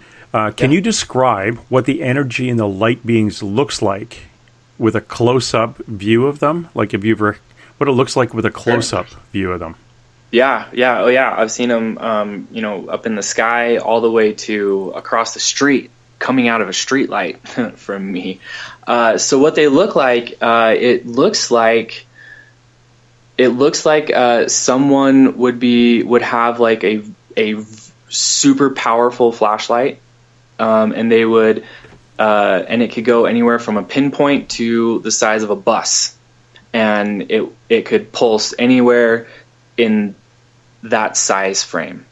But mainly it looked like someone was up on a hill shining, flashing a flashlight bright and then back down. So that's how it looks, and that's how they would signal me to start taking pictures and video recording. And what I did with all this documentation is I did it from a skeptic's point of view, is that I would take a couple pictures of what they were doing, how they were flashing me, and then I would take a video of it, like right away. So the timestamp and everything was like, there's no way I could alter pictures or whatever. And then I take another couple pictures. Nice. So what I see is what is on my pictures and my videos. They would do extra stuff for me that they didn't want videoed, but basically if you go to my YouTube channel, you can see really exactly what I see. Very cool. Michael also says he saw the one we saw was orange and about the size of a beach ball. Yeah. That would be a common, like basically what you say too. Mm-hmm. Yeah, I've got another question from Mario over in the Spreaker chat room. Do you feel that you have been abducted? And also following that up, he goes into what they look like too. But do you feel like you've been abducted? I would say abducted, but because these aren't negative to you, are they? No, these are not negative.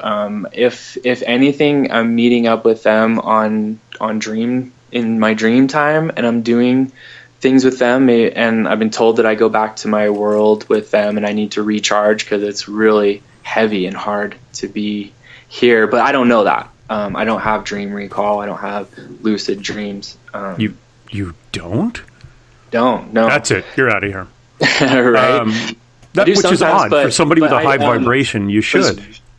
What's that? I beg your pardon. It's odd that you don't, because somebody with a higher vibration is usually lucid dreaming, and that just comes part and parcel with the high vibration.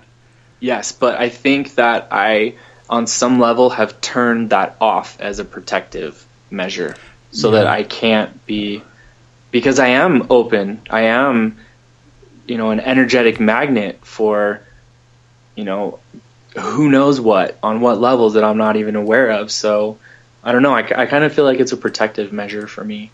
Yeah, maybe it is, because if you see them in your dreams, and if you've been seeing them since a child, they probably scare the bejiggers out of you.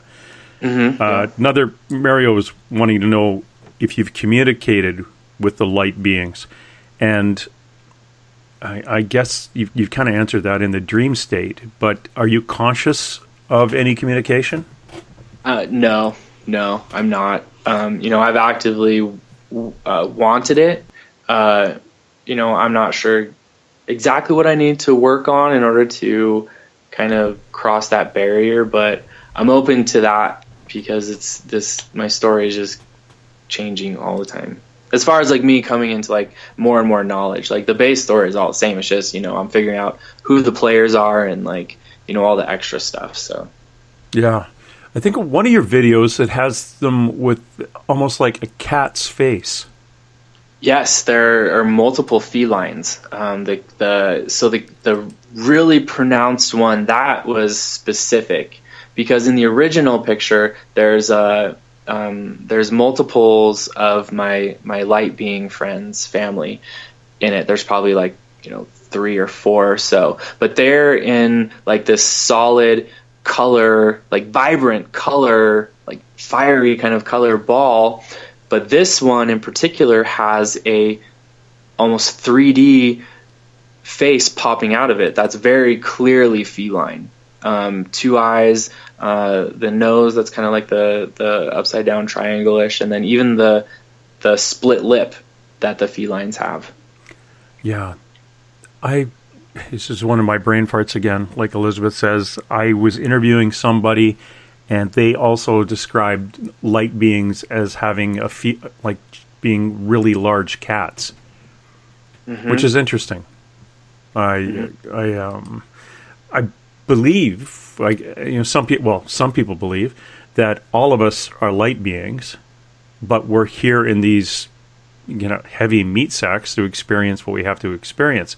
And that our next incarnations after this is the 4th dimension and the 5th, and then but once we get to the 6th and 7th, they're all non-body existence. Then we start to move into the unity consciousness and the unity, getting back to source, infinite love, which is basically connecting back to what someone might call God. Yes, the God source. Yeah. Source, spark of all creation. Yeah. Very, very interesting. It's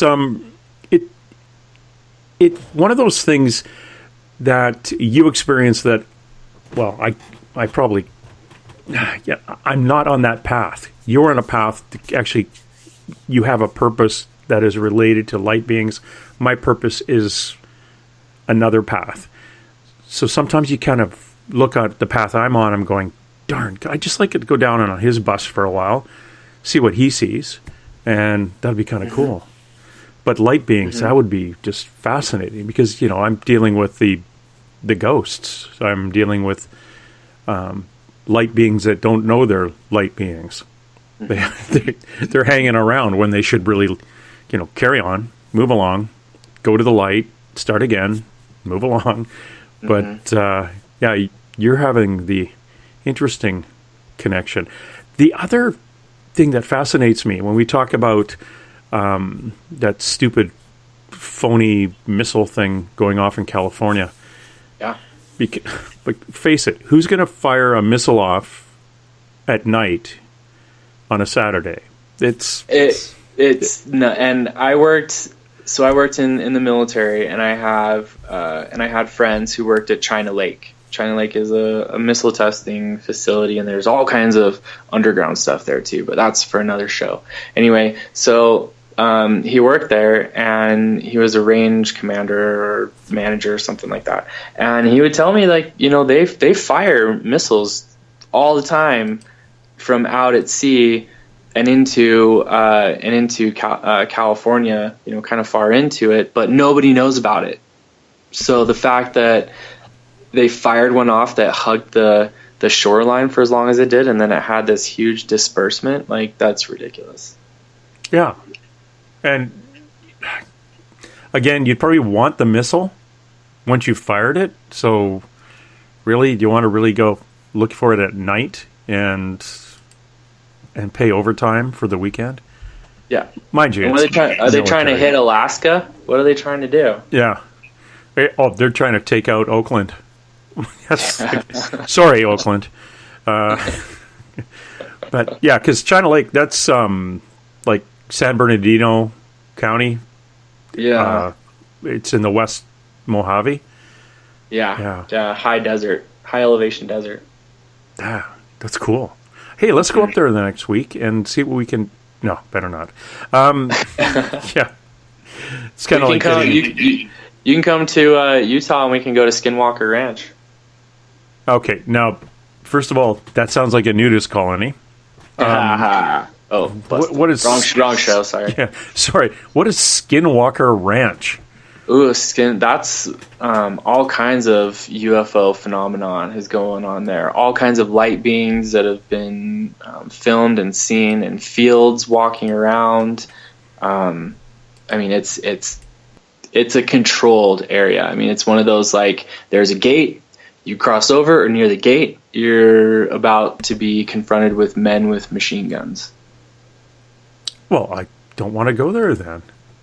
Oh, let's walk on the wild side. Yeah, I'm Navajo. There you go. You got to move out of the way. Yeah, there was a series of articles. George Knapp or somebody out of Vegas, and he talked about the Salt Lake City in the desert, and it was all to do with there was a family that was out there and ran into all these things going on, but that was a while ago. I think Dave Scott might have been talking about that. Some author wrote back in the 70s about Skinwalker Ranch. That would be so. That's the place where the cattle mutilations first kind of started to get reported too. Yeah. A bunch of mutilations were out there. Yeah, and there's Dugway Proving Grounds is kind of in that same general area. Huh. Interesting. Absolutely interesting. Yeah, it kind of marries up a lot with what we were talking to Joanna about, all her weird stuff through her spirit guide.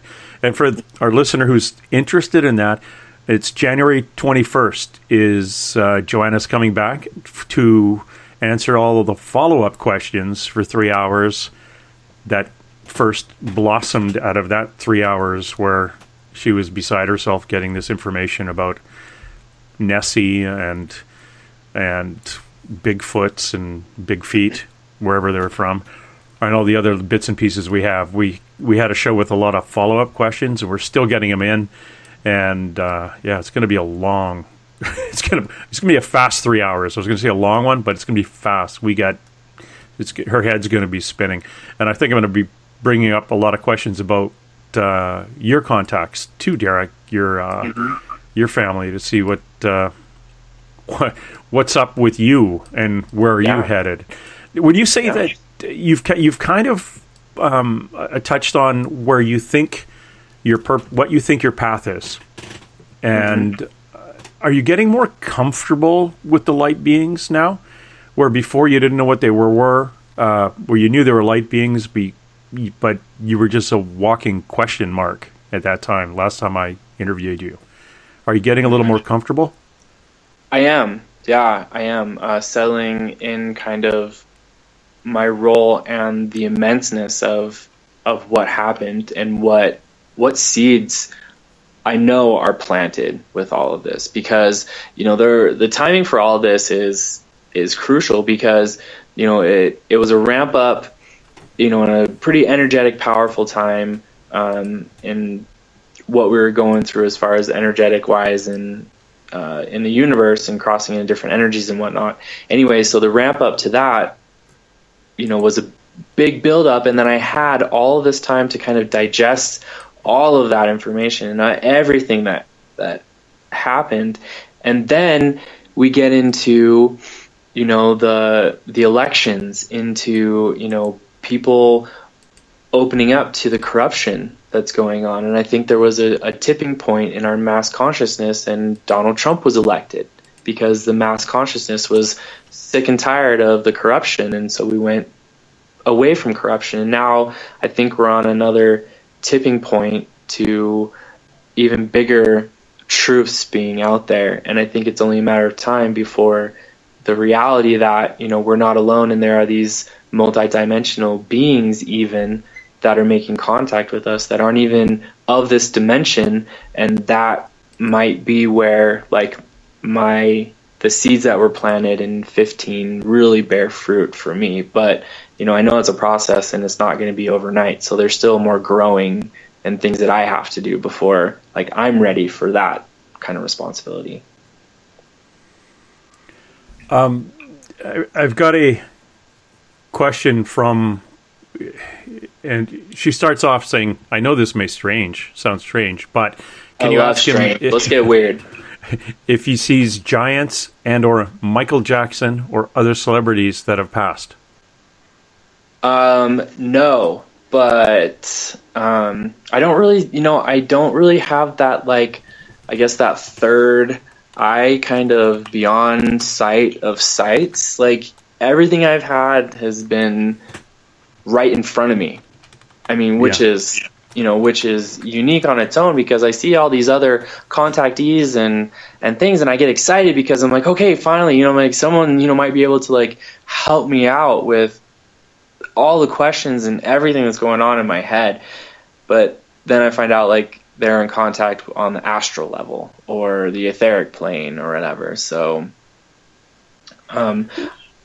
it's all been physical, but we can, after the break though, I would like to get into one other thing that I've seen that I haven't told you about. Uh-oh. What a lead in, right? Yeah. Well, that'll be kind of cool. As long as you don't if you get into Pizzagate, young man, I'm going to reach through this computer and throttle you. Because there's where you and I have a difference of opinion, I think. Yeah, sure. Oh, sure. Good Lord. I don't know if you get it down to the U.S., but the British investigations into where that information started and why and stuff, and how it spread out through some other European country, a bunch of guys making up stuff, and it just turned out to be a social media bonanza, but it was all bogus. Anyway, I will take that break now. It's the 7-minute stretch. Everybody stand up and sing that fabulous 7-minute... never mind. We'll be back with more from Derrick Faust right after this. Please go to his little YouTube channel. And like I said, I've posted it anywhere you've seen an ad for this show. It's, I think at the bottom of the third paragraph, there's a link to his YouTube. And it's called what, Derrick? What is it? Derrick's Light Friends. Derrick's Light Friends. Yeah, follow that. He updates it every so often with his new buddies. We'll be right back with more from Derrick right after this.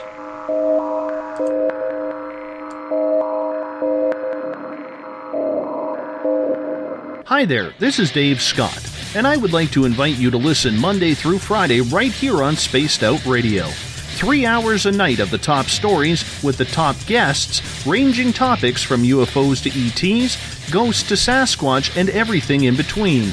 We are live every night, 9 p.m. Pacific, midnight Eastern. So come on in and take a listen at spacedoutradio.com. Spaced Out Radio will take you out of this world.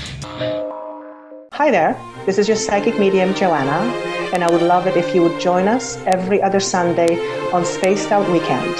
With host James Tyson, we'll bring you personal psychic messages on 2 mediums and a large. Questions about love, life, career changes. We would love it if you would come and join us live. Call in and listen in for the experience.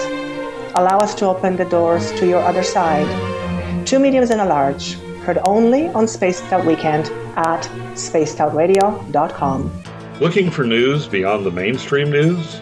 Head to spacedoutradio.com and check out the SOR Spacewire. This is Spaced Out Radio's Eric Markham, News Director for the SOR Spacewire. Daily, I will bring you intriguing stories and outlandish reports from what's going on around the world. UFO sightings, paranormal activity, conspiracies, alternative health, and so much more. And if you have news, email me at news@spacedoutradio.com.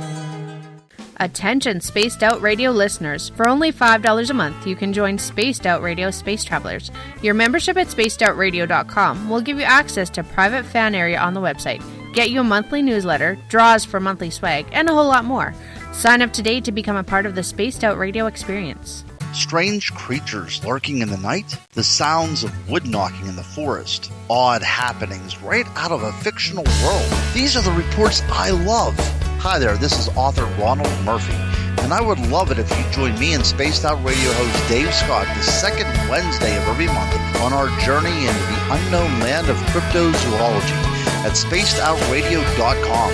From Mothman to Frogman and everything in between. Hey, they don't call me the crypto guru for nothing. Greetings and salutations, space travelers, from the Chronicles of the Unknown team. What is Chronicles of the Unknown? I keep hearing about this thing. It's a new paranormal reality TV show based right here in beautiful British Columbia, Canada. Follow our team as we uncover claims of activity on the Caribou Gold Rush Trail. You can also follow us here every third Monday, where two members of our team will be available to answer your questions. We'll give you some equipment updates and some of our experiences on the road, right here on Spaced Out Radio. For over 40 years, the Purple Energy Plates have been delivering amazing results for their many customers. Inspired by the great genius Nikola Tesla, the harmony, healing, and energetic effects of the plates have proven over and over to be beneficial and often miraculous to thousands of customers. With their money-back guarantee and the many benefits, how can you afford not to get one? Check their site for daily specials and choose from their many energy products. You won't be sorry. Visit them today at purpleplates.com for mind, body, and spirit, and expect a miracle. Patrolling the Pacific Northwest, we are always on the lookout for the strange and unassuming stories that real people are experiencing. Hi, I'm Vincent Zunza from Pacific North Weird. Me and Alexandra Sullivan have teamed to bring to you those odd stories that never seem to make it into the mainstream. Stories so weird that will leave you scratching your head wondering, is this real? It's as real as it gets with Pacific North Weird. You can watch our videos right here at spacedoutradio.com. Find yourself constantly looking up in the sky, looking for answers? Have you had extraterrestrial contact? Are you an abductee? Looking for answers to your experiences? Hi there, I'm R. Keith Andrews, Spaced Out Radio's resident ET expert.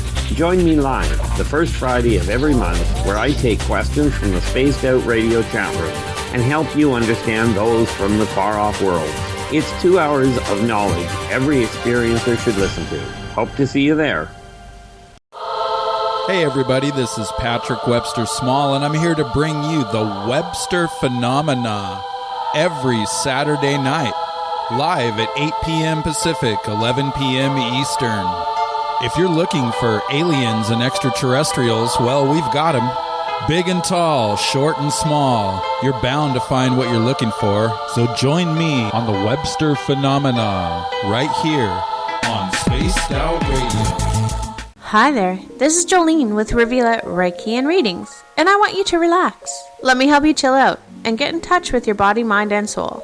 In this busy world, sometimes we need to let go, and this is where I can help. Visit my website, rivuletrndr.wix.com/rivuletrndr, or my Facebook page, Rivulet R&R, to set up an appointment for relaxation, Reiki, or readings, no matter where you are. It's time for you to make time for you. You hear footsteps in the empty room above you. A rocking chair begins rocking by itself. Don't be afraid of the things that go bump in the night. Reach for Spirit Storybox, the iPhone app the Huffington Post UK called the only ghost hunting app you will ever need. Spirit Storybox. The spirits are telling their stories. Are you listening? Every month on Spaced Out Radio, we look into the deep and dark reports of cryptids roaming around the world with me, Rob Morphy from Cryptopia.us. I would love it if you would join me and host Dave Scott as we delve into the most arcane stories and reports regarding creatures of the unknown. My job is to hunt down the details and bring the evidence forward to you. These aren't your regular Bigfoot stories I'm talking about either. You can find out more about crypto history at spacedoutradio.com. Tonight's edition of Spaced Out Weekend is brought to you by spacedoutradio.com, where you can now sign up to become a Space Traveler member. Now, for the final time tonight, here's Spaced Out Weekend's James Tyson.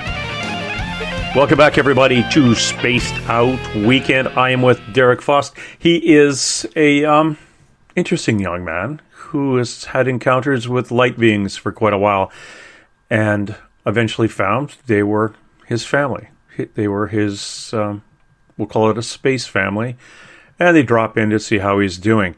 Derrick, we kind of left off the last hour about, let's see. You were teasing us about something else you had seen that you haven't talked about yet. What is that? Yes. Okay. Well, you know what? I won't saturate with what I think the end result is. I'll give you my story, and then I'll kind of let you help me be the judge of what I saw. Okay. Is that fair enough? Yeah. All right. Cool. All right. It was a dark and stormy night. No, I'm just kidding. It was actually really clear. So I went with a friend. Her and I went up to Deer Valley, the same area, actually, pretty much the same mountainside where all of my contact started. I like to go up there, and I see I still see things, on the side of the hill and in the sky and stuff when I'm in that area. So it just feels really energetically charged up. So her and I decided to go up to the mountainside where you can drive along, and there's a hairpin turn. You park at the end of this hairpin turn and a little flat area, and then you duck under a fence that's like 8 feet from where I park my car, and then you walk like another 20 feet, and you're in a nice little clearing that's on kind of the side of a huge ski run. Right, and it's actually 2 ski runs that kind of filter down into one, so it's wider than a normal ski run. Anyway, when we get there, we get out of the car, and immediately I get a nudge. Look over here, and I look over on the horizon and there's this golden orb that pops up. It goes up into the sky, makes like this really soft, like upside down J. To the left is where it would curve. It's like a opposite facing upside down J. Mm-hmm. And just as soon as it makes the end of that little J, it just disappears. So I was like, oh, cool, this is rad. This is going to be a good night. So we get out of the car, and we're gathering our stuff. So, taking another couple minutes or so. To get our stuff. And then we go into the center, or into the ski run, and kind of lay our spot down. And as soon as we do that, get all settled, immediately I see a golden orb pop up on the horizon, and I got my video camera out, and I was able to video this, so I can send that to you or link you to it or something. But anyways, I saw a gold orb traversing the across the ridge line across from us, 8-10 miles away. And so that was really cool. We saw a bunch of stuff flying in the sky and whatnot. And so this is about, we're there in that spot about half an hour, 40 minutes or so. And we hadn't heard anything at that point. No rustling around, no nothing. Right. And we're not being quiet either. So a deer would not stumble onto us, because it would hear us and move away well before it came into where we were. Anyways, so we're on kind of a steep pitch, and this on the ski run, and it kind of goes down and then dog legs right a little bit, and then kind of goes off to where you can't see. And on that dog leg is downward is on the far end is a bunch of lit up condos and stuff. So the run in the area is pretty lit up, so it's not pitch black. Anyway, so on the left and the right side of the ski run are thick forests. Anyway, so about, maybe 60 feet down from me and to the left, on the left-hand side, her and I, we hear this grunt, snort, exhale type sound. It was or something like that. Mm-hmm. Enough to be what was that? And it was just right there. And so anyway, so I look down into that area, and she hasn't really kind of registered where it came from, and I was kind of already looking in that area, and I look down in that area just in time to see this silhouette of massive shoulders and a head, and then a boom, like a step, and it shook the ground. Like we both felt that footstep. And it almost didn't look, when I was looking at how far it was in comparison to how big the shoulders and that head silhouette were, it didn't feel like reality, because it was so big. It seemed like it should be like almost right in front of my face, but yet it was like 60 feet away. So it was really hard to register that for a second, but I don't know, it was weird. And then at that point, my friend had turned over and she saw the silhouette as well, and that's when it was boom, another step. And we both are freaking out, because this thing, whatever is making this noise, whatever, we thought it was a person. We thought it was practically coming after us, because it's just so loud. We can feel it, and it's just right there, and it's so big. We both I keep a quick stick in my car, or not my car, in my bag whenever I go out. And I was kind of reaching for that, and she's an MMA fighter, so she was reaching at the same time for a knife in her purse. And then all of a sudden we felt like this really kind of calming sensation. And then the silhouette, and we both talked about this afterwards, it was weird because it continued on across the width of the ski run, but it disappeared between like the third and the fourth, or maybe the second and the third step. I don't know. It just phased out. And the reason why I was saying that it was lit up, down below, is to give you reference. It didn't just disappear into the night. It wasn't dark enough just to do that. It just, I don't know, it just vanished or something. Mm-hmm. And then there was a boom, boom, boom, and then and then it was gone. And as soon as it was, it made it from the left side to the right side. And as soon as that happened, my friend turned to me. She's like, "What the hell was that?" And I said, "Hang on." So being a personal trainer, people drop weights around me, and I can count those drop weights. I don't know. There's sounds I can just repeat them in my head, and I can count how many there were. Anyways, I told her to be quiet for a second, and I recounted the steps in my head. Boom, boom, boom, boom, boom, boom, boom. 7 steps it took it to cross the entire width of really a double ski run, because it was 2 runs converging into one. And it was not a 4-legged animal, because I know what a 4-legged animal sounds like in the forest. I've spent enough time in the forest. I grew up in a mountain town, and I'd wake up to moose eating the pine trees in my backyard as a kid. So I know what a 4-legged animal sounds like, and this was most definitely bipedal. And I know what hoofs sound like on a rocky surface, and it was most definitely a meaty sound to it. And like I said, it was bipedal. This was not 4-legged animal. So we're like, okay, what could possibly be close to 2 feet and in the forest? And we're like, okay, a bear. But there's no way some short, stubby-legged little bear is going to make it 7 steps across an entire ski run, let alone we're going to feel every single step, even the ones that were all the way across the ski run. We felt those.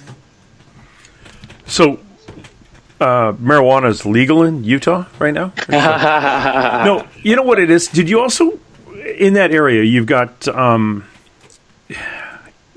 activity in the sky. Mm-hmm. Can you separate your light being family from other activity? Or do you think that was your light being people hanging around?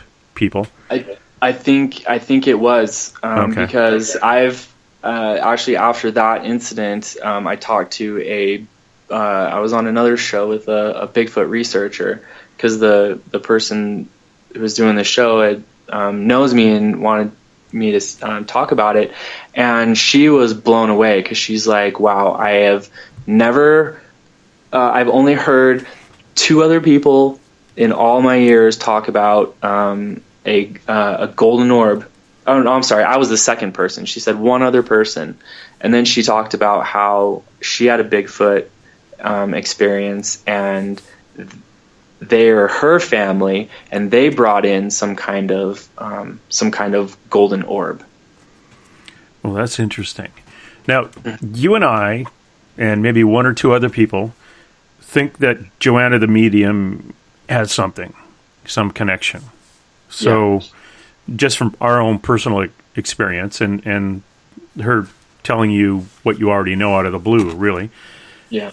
When we did our show, I asked her to ask her guide, Rob, do Sasquatch, Bigfoot, do they really exist? And if so, what are they? And he said, yeah, they really exist, but they're not of Earth. And their name is an echo, which is EKKO. And the echo are brought here by an alien race to breed with a large mammal. And this is one of the questions we're going to confirm when she comes back. We all just assume the large mammal they're breeding with is a bear. But what they're trying to do is develop, add something to an existing DNA that does not have a way to, what's the term, to adapt to an environment. They can't evolve, they can't adapt to an environment. So their DNA is stagnant, and they're brought here, and they are actually shapeshifters because they're mantis beings. Mm-hmm. But the only way for these mantis beings to mate with a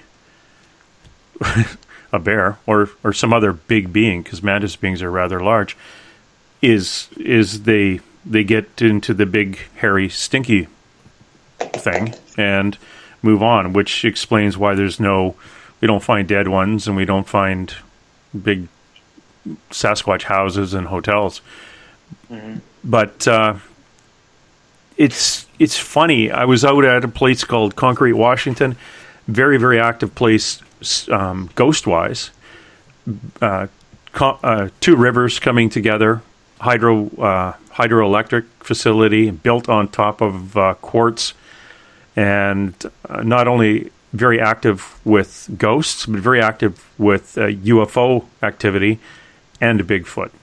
So when we see areas where we do get UFO activity, we also see areas where it's common, or not common, but those would be the areas you'd probably get a sighting of a Bigfoot too.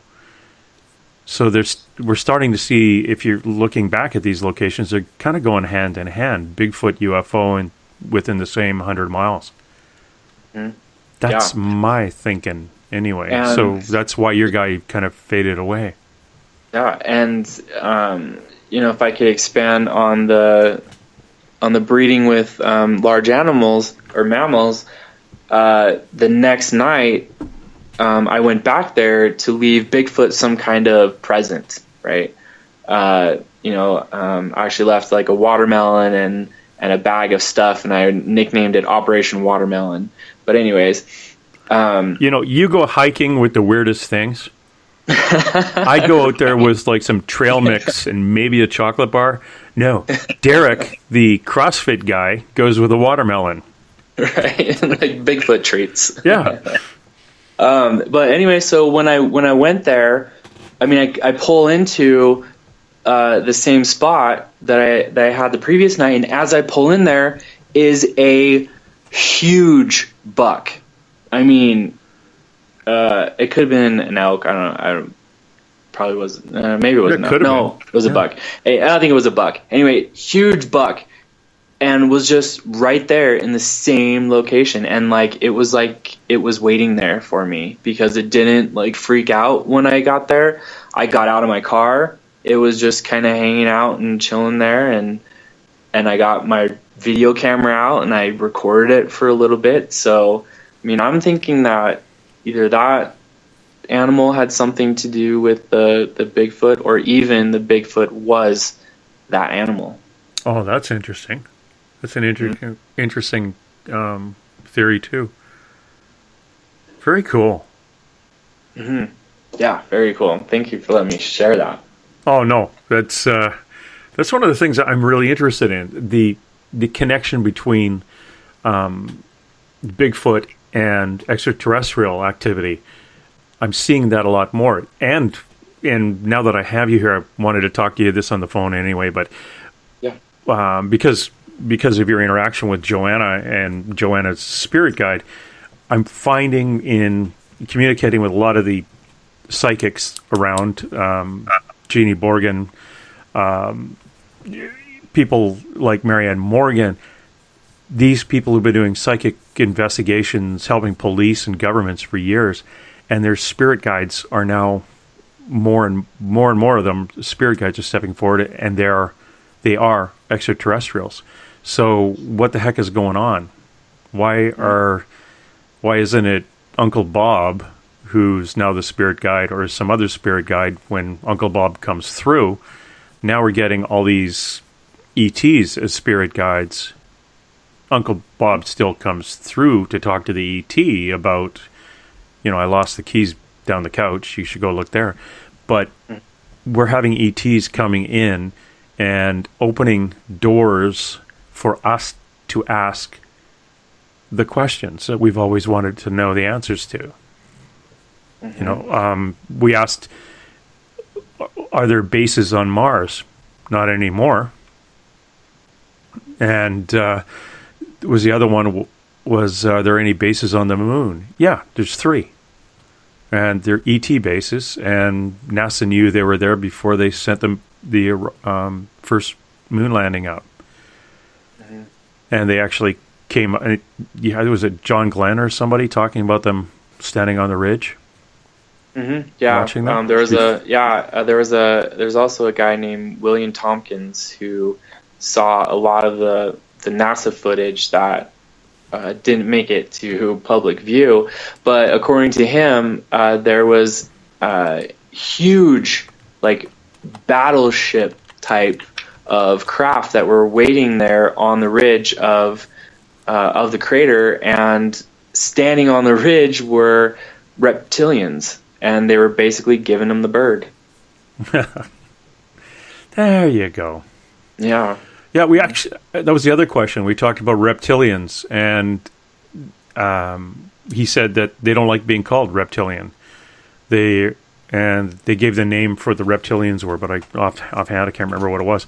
They said they're actually not reptilian looking. They just look like people, and they call them reptilians just for the bone structure or something. And they're pretty nice. They're nice. They're not in government or anything, but they're around. So, it's we got a kind of a nice understanding of who's where and what they're doing, and we talked about huge underground alien bases and things like that, and the Vril Institute in 1930s Nazi Germany, and the spaceship, and they did find one. They couldn't get it to work, and when the U.S. showed up, they said, "Oh, this isn't going to work," and they tore up the plans for it. Oh well, and probably brought it back and added it to. Oh, what was really cool, the Roswell crash.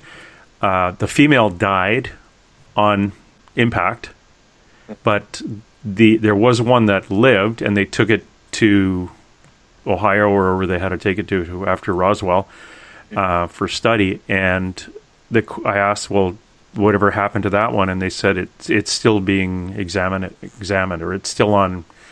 It's still being looked at. So basically, it's still alive and under security somewhere. Have you ever heard of? I think they nicknamed it J-Rod. J-Rod? Yeah. Didn't he play for the L.A. Clippers? No. Oh, that's the other J-Rod. No, that's basketball. The J-Rod was a baseball player, wasn't he? A-Rod. A-Rod. Oh, okay. Yeah, maybe he's an alien too. That's cool. Probably. J-Rod. Hey, J-Rod. Yeah. Right. He's actually the head of Walmart in... the only place I actually see aliens is at Walmart. Probably, but they'll probably be more prevalent now. There's been, reports of huge findings in Antarctica. That have you noticed? There's been a lot of activity down there in Antarctica lately.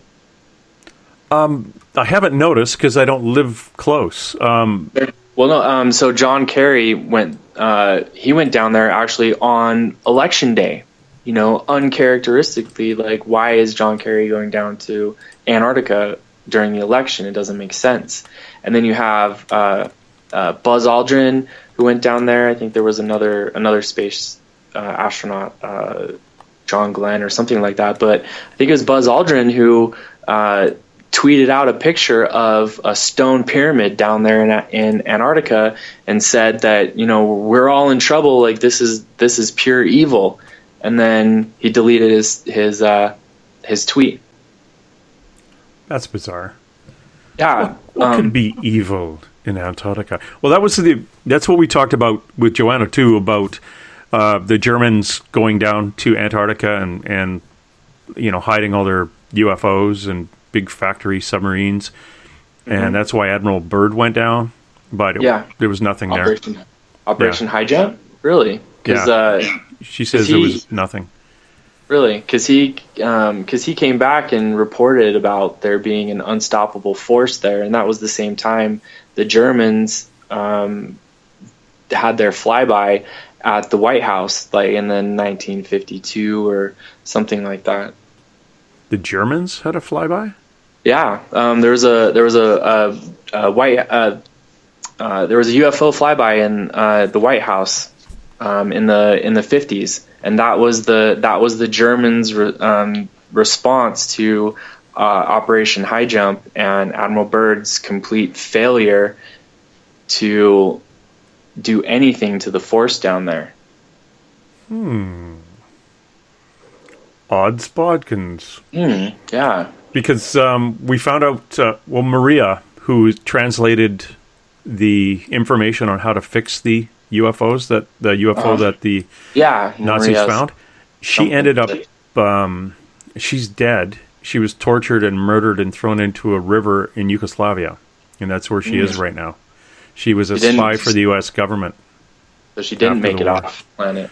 No. She was brought to the U.S. She ended up being a spy and killed in Yugoslavia. Oh, wow. Very, very painfully, Joanna said. She felt very, very incredibly sad and horrible, horrible death. And that's where she is. Yeah, these people are not nice people. But all of that's, hopefully going to come out as the Pandora's box opens up and more truths that are being kept under wraps are released out into the public, and in a way that people can't deny it. Yeah, my understanding that, like, most people are heading down to the Antarctic right now because of the receding ice and what's being exposed. But who knows what's going to be exposed once that ice comes off. Well, this is actually kind of brand new information that came out in a report. So, if anyone's listening to this information is only, less than 12 hours old, but there was actually an entire advanced civilization that was discovered down there in Antarctica.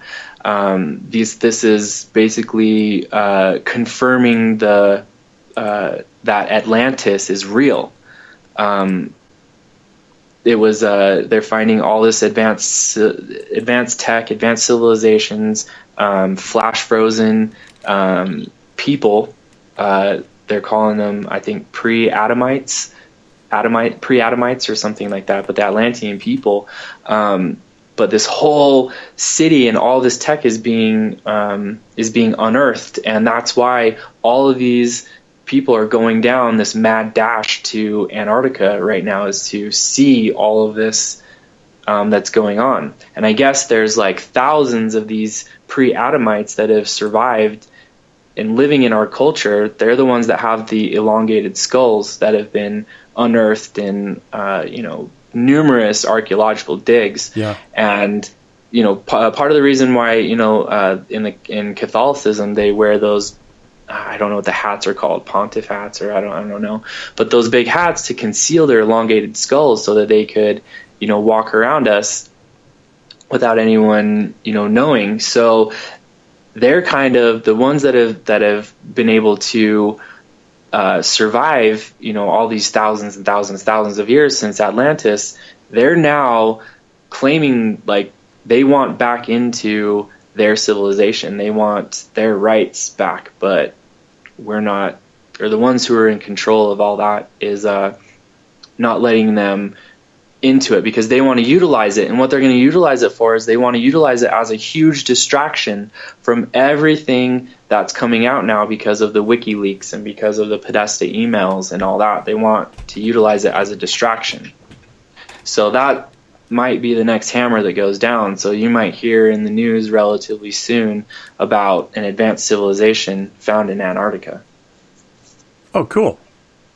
Yeah. I hope they brought pizza.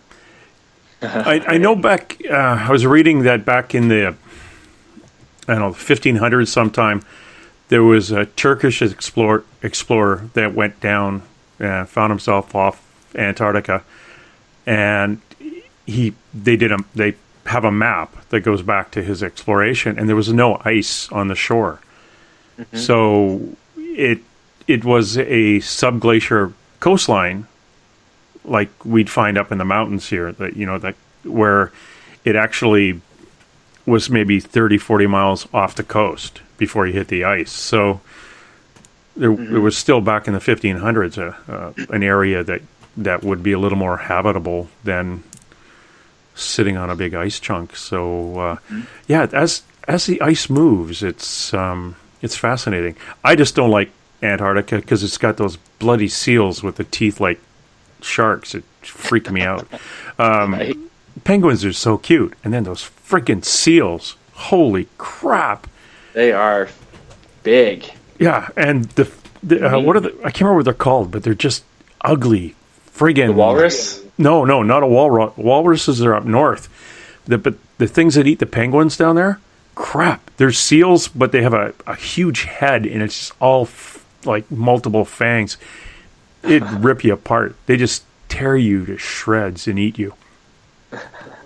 Okay, I'm not going to sleep tonight. Thanks. Hey, it's one of those things, and I don't think they get it until after they're sworn in. So I'm wondering, I'd like to see how Donald Trump changes from the point where he's the president-elect to after he gets sworn in and they, have a few beer, high five, and they go back to a little room in the White House, or Secret Service, puts a fancy tablecloth on a desk, and a couple of guys with white gloves bring a big book out and say, now you read this. Right. And you can't leave this room until it's finished.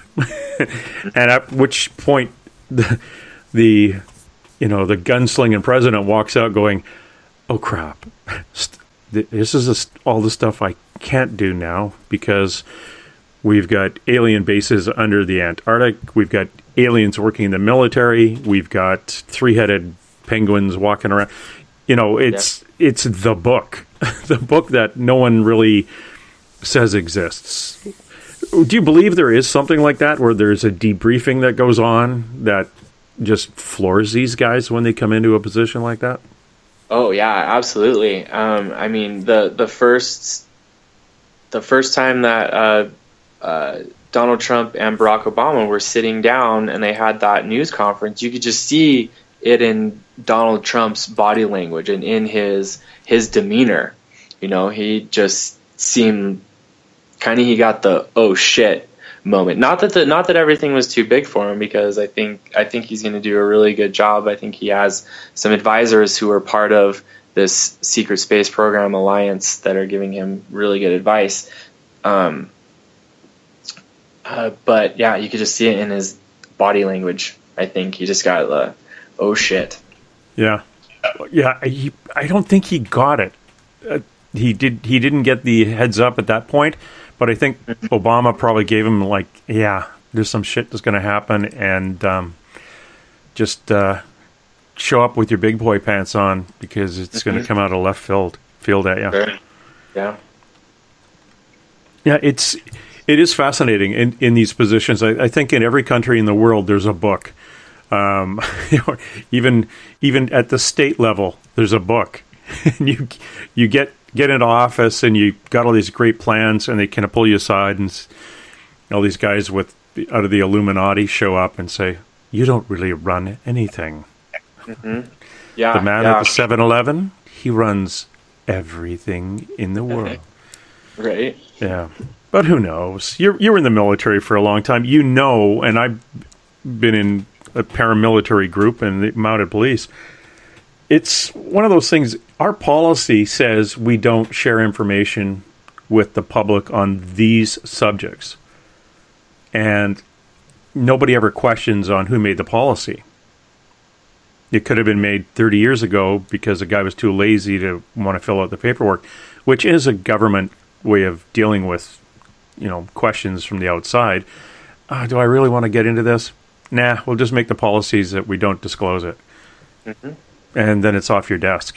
And you go home and have fun, go for beers and play softball. But the reality is it creates a path of everybody after you. Just why do you do that? Well, it's always been in that way. That's our policy. Well, why? Shit, I don't know. It's our policy. So that's what happens. And I'm wondering if, and this is where we get a lot of people claiming conspiracy. The conspiracy of not telling us that there are aliens out there. Well, it's just policy, because yes, 5 million out of 300 million people could take it. It's the other ones we're afraid are going to blow a gasket. Mm-hmm. What do you think? Yeah, no, absolutely. And there's even levels to, what we would even know in a disclosure event, because we don't know who's been compartmentalized above us and who's been compartmentalized above them. Yep. So you were in communications in the military, so one of the things that people may not understand, the layperson, you think, okay, this is the military, you're on a ship, large functioning, it's basically a functioning machine, and the humans kind of are the cogs in it. When it comes to security clearances, the highest security clearance would go to the commander and to the communications guys, because commander has to get information A to commander over here, so that goes through communications. So your security clearance is a lot higher. When you left the military, did you have to sign off that you were still bound by your security clearance? No, you are, for sure, and they can come after you for anything that you've signed, like a non-disclosure agreement or any type of mission that you've been on that's not authorized to talk about. Like, you can't talk about it. Yeah. Mm. So yeah, and it's highly compartmentalized. Yeah. Yeah, and it's like a terrorist group, really. It's like, yes. Yeah. You break it up into cells, and if you take down one cell, you can interrogate those guys all you want. You're not going to get information on the other ones because they don't know. Yeah, everyone's got a piece of the puzzle.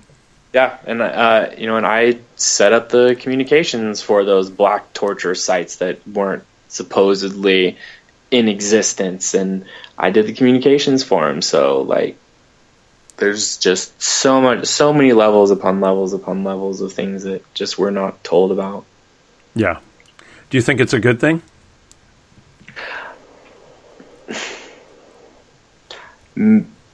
Oh man, that's such a hard question. I honestly want to say no, because I I want the truth at any cost, because I think society needs it. But at another side, I can see where some of the elusiveness is stemming from, because people are so indoctrinated into their paradigms that any kind of alteration could totally crush them if they're not ready and or willing to accept those changes.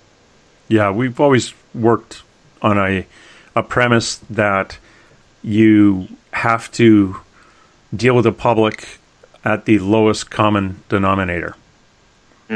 Like, when you're in the military and you're in training, you go out for a run, your speed is dictated by the slowest person.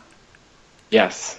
Okay, once you get the job, your information is based on the person the structure of your information going to the public is based on the person with the least knowledge of that subject. So it's dumbed down. At every level. Yeah. And then you get to really important information and you go, yeah, they're not going to understand that. And it's going to scare people more because we just don't have the time to break it down and show them how this is going to be okay without, exposing our underbelly, giving information on how we got this data. And, we're not going to be able to sit everyone down and console them. So we'll just keep that quiet.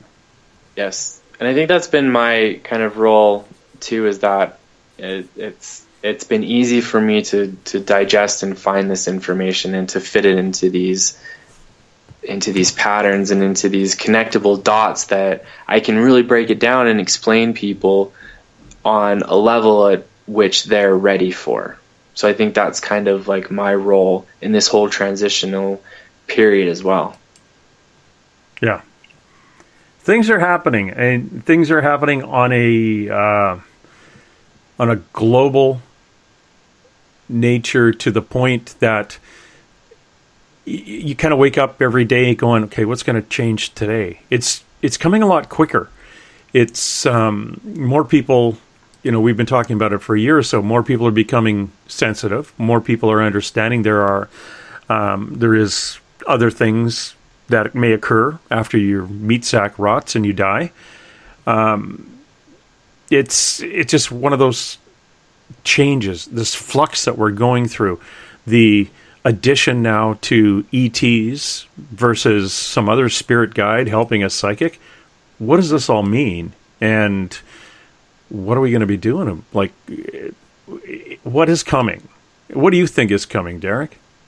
I think that veil that is there kind of separating us between these two worlds is thinning, and people are getting the truths that they're ready for. People who were not into ETs, who were more on a spiritual path, they found their angels, they found their guides. And then as we're getting closer and closer to this end game, end time, ascension, whatever you want to call it, energy, where all truths are going to be brought to the surface, the knowledge base or the understanding of the spiritual people are branching into the ETs, and that progression could be leading them into, they're discovering that their guides this whole time were ETs. But again, they wouldn't have known that because their radio wasn't tuned into that type of frequency. And once they expanded into that, then it integrated itself into their reality. Yeah, and that's something that we're going to have to kind of work our way through. I don't know what's going to happen with with my oldest daughter, who is very, very empathetic. She's just kind of, yeah, whatever. And as long as she can text it, she'll believe it. But honestly, I have no idea what's going to happen with that generation. And God, did I just say generation? Damn it! Yes. I'm old. I woke up one day and now there's a whole other generation underneath me. Right? Oh my God, there's like 10 of them. Right? When you start to tell those darn kids to get out of your yard, then you Get out of my yard, you hippie. Yeah. You long-haired. But I'm a girl. Oh, never mind. Oh, brother. Well, how old are you now, you whippersnapper? Oh, man, 35. All in a row? 35. Oh, yeah. But you know what? You're immature like I am, so we'll live forever. Oh, totally. And, yeah. Yeah. What I thought was funny, though, Derek, when you had encountered what I'm going to tell you is Bigfoot, you're with an MAA fighter, and it sounded so cute. She reached into her purse to get her knife. There's this MMA fighter with a purse on a camping trip. It's the MMA fighter I was with reached into her boot to take a knife. Right. To pick one of the many knives she carries with her. No, she looked into her purse. Past the necklace of ears. Yeah. Hold on. Hold my purse, honey. I'm going to shoot this thing. It's like, I'm going to draw down on a deer. Hold my purse. Right. Well, if I had to go camping in the woods, I'd go with an MMA fighter.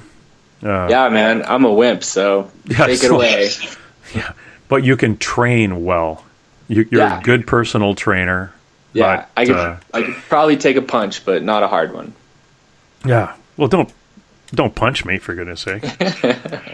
Yeah, it's I don't know. It's you live in an area like that whole Utah area. I went on a nice trip this year between Montana.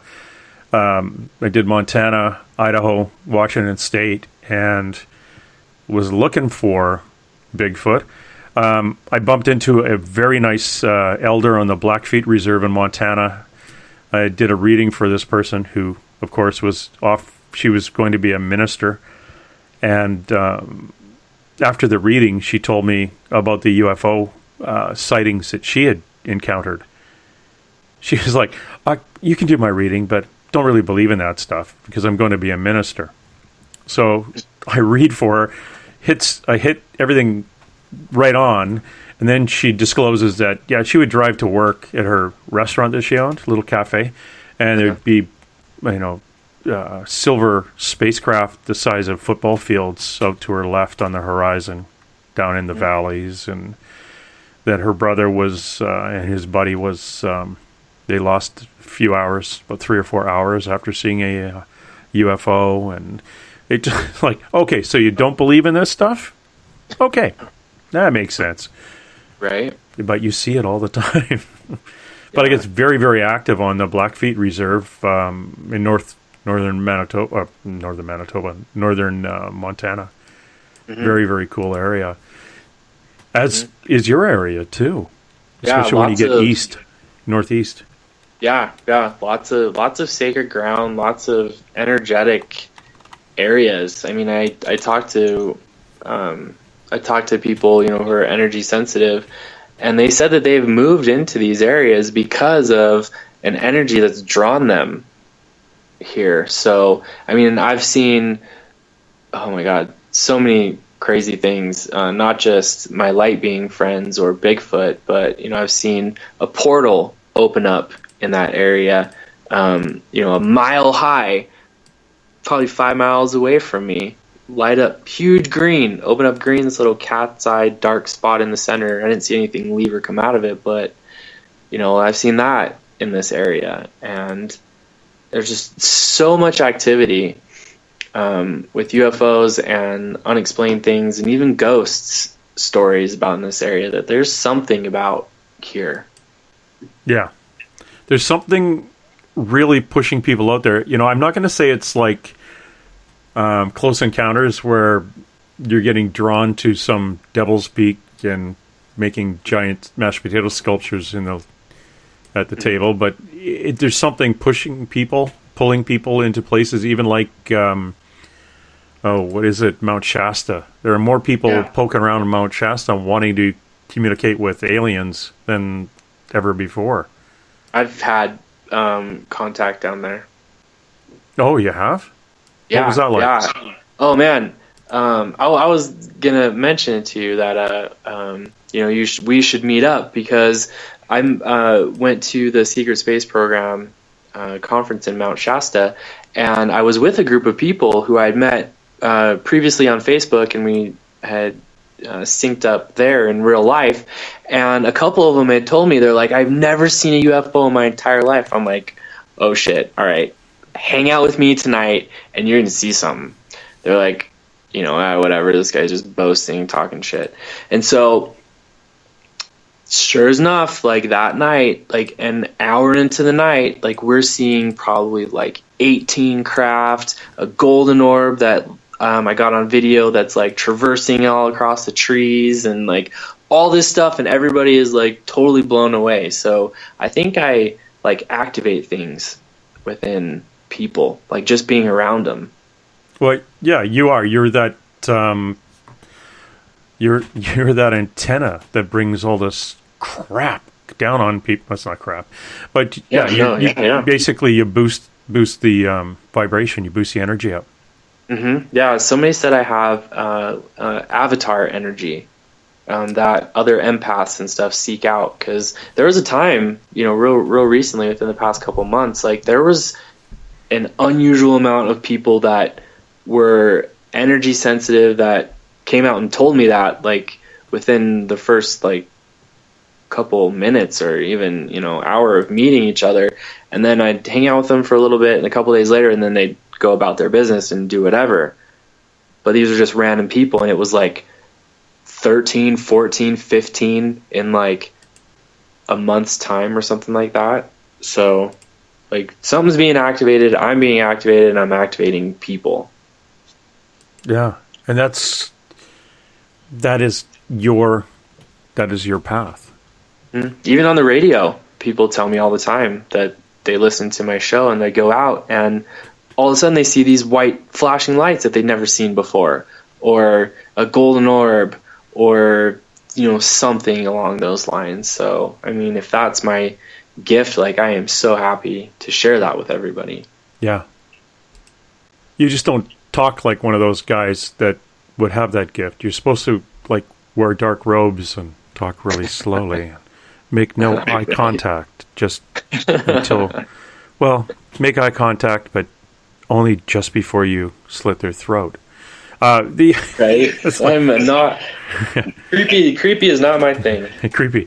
Hello, welcome to Serve Man. It's a cookbook. We're talking to Derrick Faust. Yeah, I always say Fost. Is it Faust or Faust? Faust. Faust. We are talking to Derrick Faust. Faust. Volkswagen. Right, not slow and Faust. Faust. We're talking to Derrick Faust. He is an experiencer for more than one thing. He's bumped into Bigfoot. He has communicated and is followed around by his space family, a number of light beings. And I think that's rather cool. And if you want to know more about young Derrick and his evil twins, his light people, you can actually look him up on his YouTube channel, which is Derrick's Light People. No, I'm kidding. What is it, Derrick? Derrick's DERRICKS Light LIGHT Friends FRIENDS. Oh, that's how you spell friends. The I goes first. Damn it. I before something. I before deep. Yeah, except my dad's name was Keith, which totally screwed me up after that. Yeah. So what do you feel is coming next? You are working, got a full-time gig. You're doing the personal training. You're helping people get physically fit.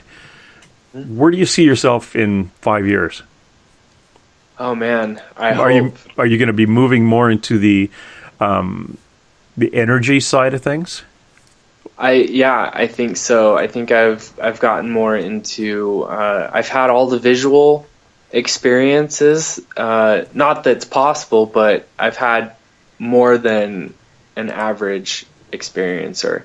So I feel like I'm not tapped out in that, but I feel like that's not my next path, is to just see more. I need to now more move into moving into like deeper meditative states, or raising my vibration through thoughts or things like that, and try to bridge the gap that I am not crossing right now with my star family. Yeah. What do you believe your star family is doing? I think I'm still not quite sure what you think they're doing. Are they showing up in support, do you think? Or do they actually bring you a recharge? Do they bring you that that extra oomph when it comes to your own life? Oh, that's such a hard question, because I'm still trying to figure that out myself. I can say things that I think that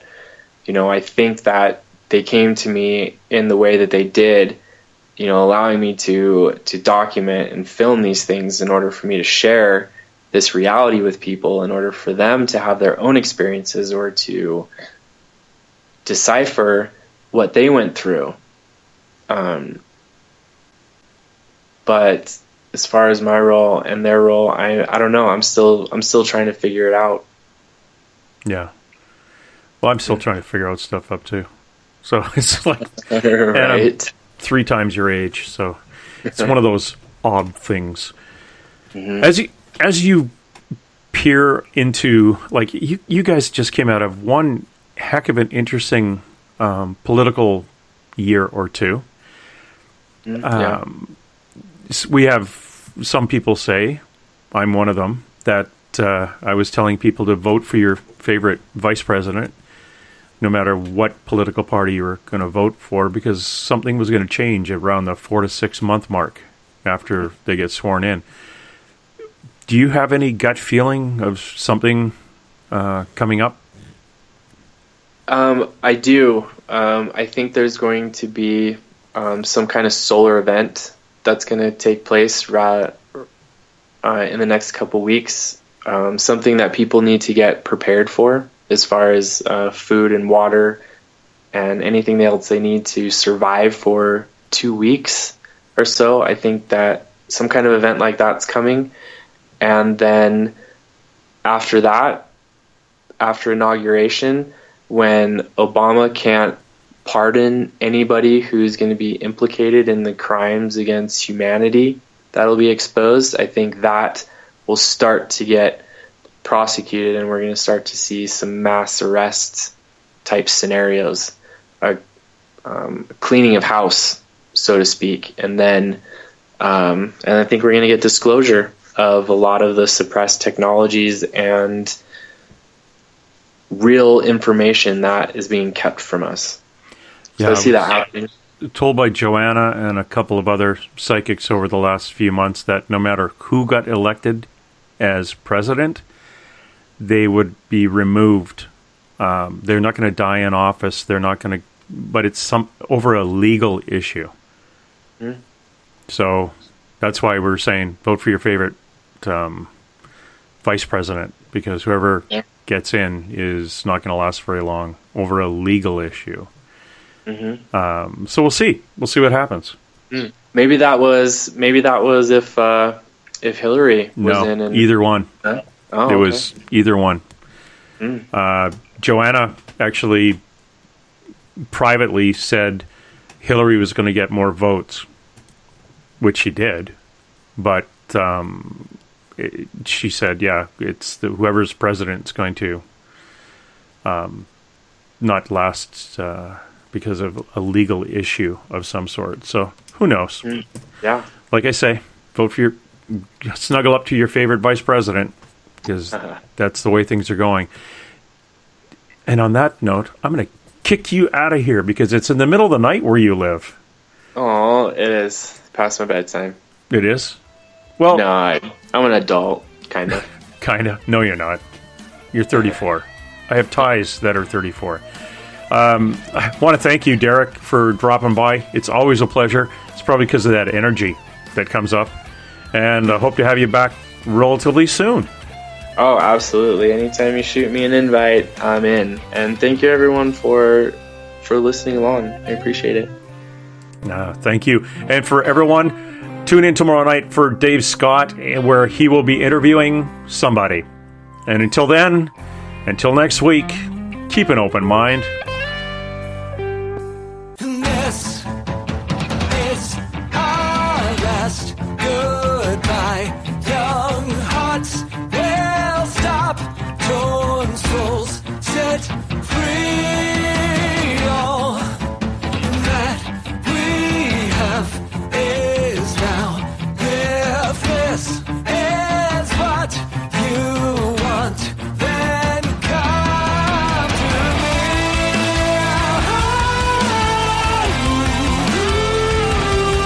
All right, that's it. Let's roll. And hey! Let's be careful out there. Far over the snow, what are those voices? They sing and they go. What are those voices? Look over the mountain. Because somebody hide, somebody better hide on through the hill, like a pack of angry wolves on the trail. Dead or alive, we are out to get you, dead or alive. And forget yourself. If you're the one, better run away. Son, you are done, throw your gun away. Here come the Mounties to get the man they're after now. On through the hill, like a pack of angry wolves on the trail. Dead or alive, we are out to get you, dead or alive. If you're the one, better run away. Son, you are done, throw your gun away. Here come the Mounties to get the man they're after. No! I see dead people. I'm sorry, Dave. I'm afraid I can't do that. Dave's not here! Headline edition, July 8, 1947. The Army Air Forces has announced that a flying disc has been found and is now in the possession of the Army. Army officers say the missile, found sometime last week, has been inspected at Roswell, New Mexico, and sent to Wright Field, Ohio, for further inspection. Men, the penguin wants to go out